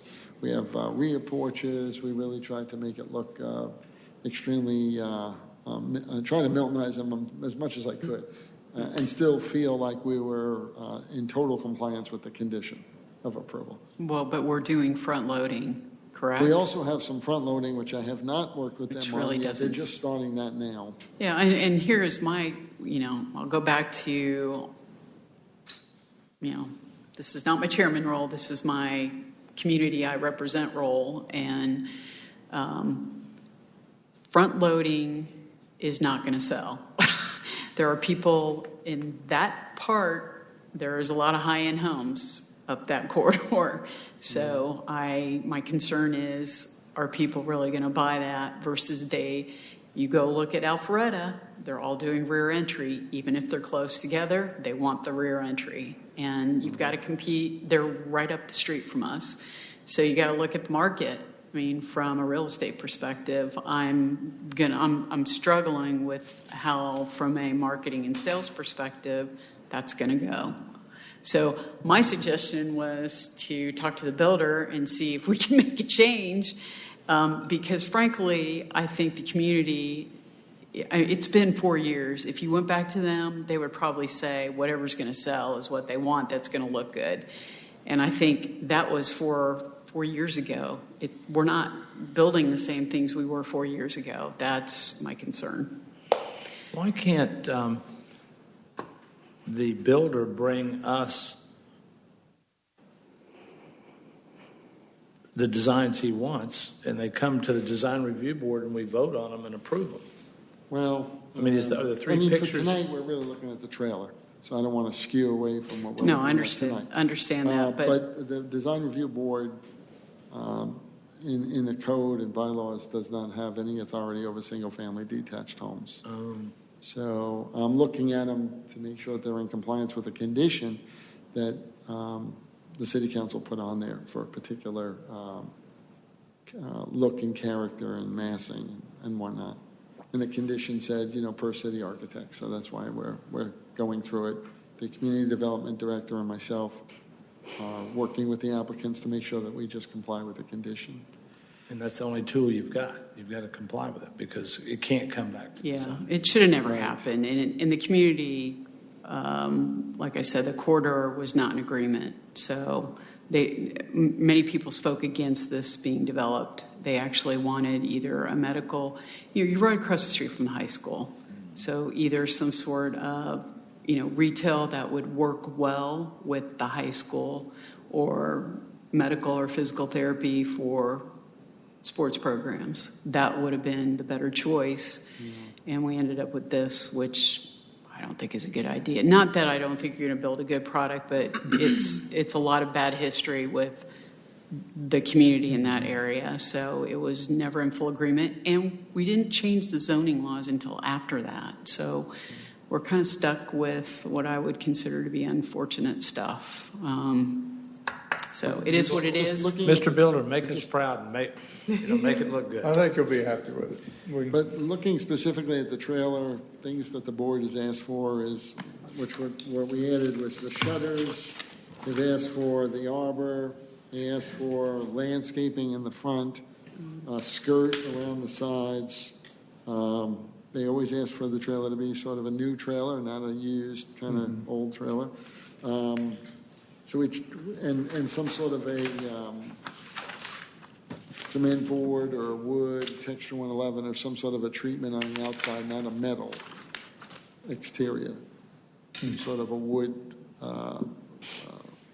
treatment on the exteriors. Yeah, well, they vary, just kind of based on what's available and what the what the manufacturer supplies. Yeah. Well, I'm just saying what the board has asked for in the past is not a pure metal building, and it's usually, there's a lot of requirements on a sales trailer. Most people end up choosing not to do it, but the code does allow it, and the placement of it, but we do want them, the board has always wanted them to be a nice-looking trailer. Yeah, And usually put a time limit on it. We typically like to know who the manufacturer is of the product, what the age of the product is. That is somewhat important, that it's constructed well and it's not going to, look tacky by 6 months. So Yeah, it should be provided in the packet, but typically we use William Scotsman. And all the trailers we've used in the past have been in good condition and present well, and typically on the inside we do quite a bit of upgrades from, the way we get it. So, we always want to put our best foot forward as far as a company and presentation. And so this would be, same situation. Bob, with the conditions, the board didn't ask for that yet. We haven't said that yet, or are you saying that's what we need to talk about, all those conditions? All those conditions are things that the board has always requested on prior applications. So I just always like to keep consistency. I believe government should be very consistent with what we ask people to do, and if we generally ask one applicant to do it, I always try to be consistent with all the applicants, not ask for more, not ask for less, but try to be somewhat consistent and fair. So I just like to always remind the board what we've asked for in the past. Like when we do a demolition, and we always ask for the grass or seating or, something to kind of make it look somewhat incompliant and natural, not like a raw kind of rough look. So every time somebody comes in, I always try to remind the board what you've asked for in the past. Doesn't mean you have to ask for it, but it's what we've asked for. Yeah, no, I like the consistency is important. Yeah, Bob, do you remember, and Tim, you might too, the sales trailer for Blue Valley? That actually was pretty good. That was a pretty good looking sales trailer. Yeah, and some of them, only one of them, I think we asked for a pitched roof, but it was there for a longer period of time. Yeah. On a shorter period, when they agreed to a shorter period of time, some of them you've had awnings up front. This one we said we'll do an arbor. As long as they have some sort of a treatment over the door, some shutters, some sort of a facade that's not metal. Just needs to look like this. It's pretty good looking right here. It looks pretty good, right? Yeah. Should just build these. Are they front loading? Fun. Are they front loading? No, these are real loading?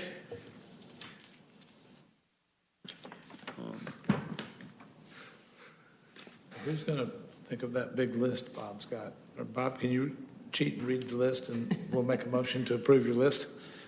Because it was a good list. All right, thank you. Shutters. Yeah, I would. Shutters, the arbor, the facade treatment, the landscape material in the front.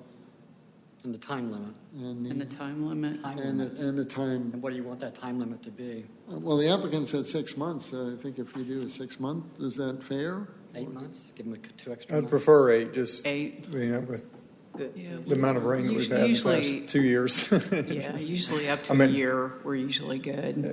Yeah, so I know in the past, it seemed like these are gone in no time. Yeah, we want to get in the model as quick as possible, so Yeah. we're very motivated to, get in the model and get the trailer out. Months is fine for me. As long as there's a time frame, it just Yeah. doesn't sit there for 3 years.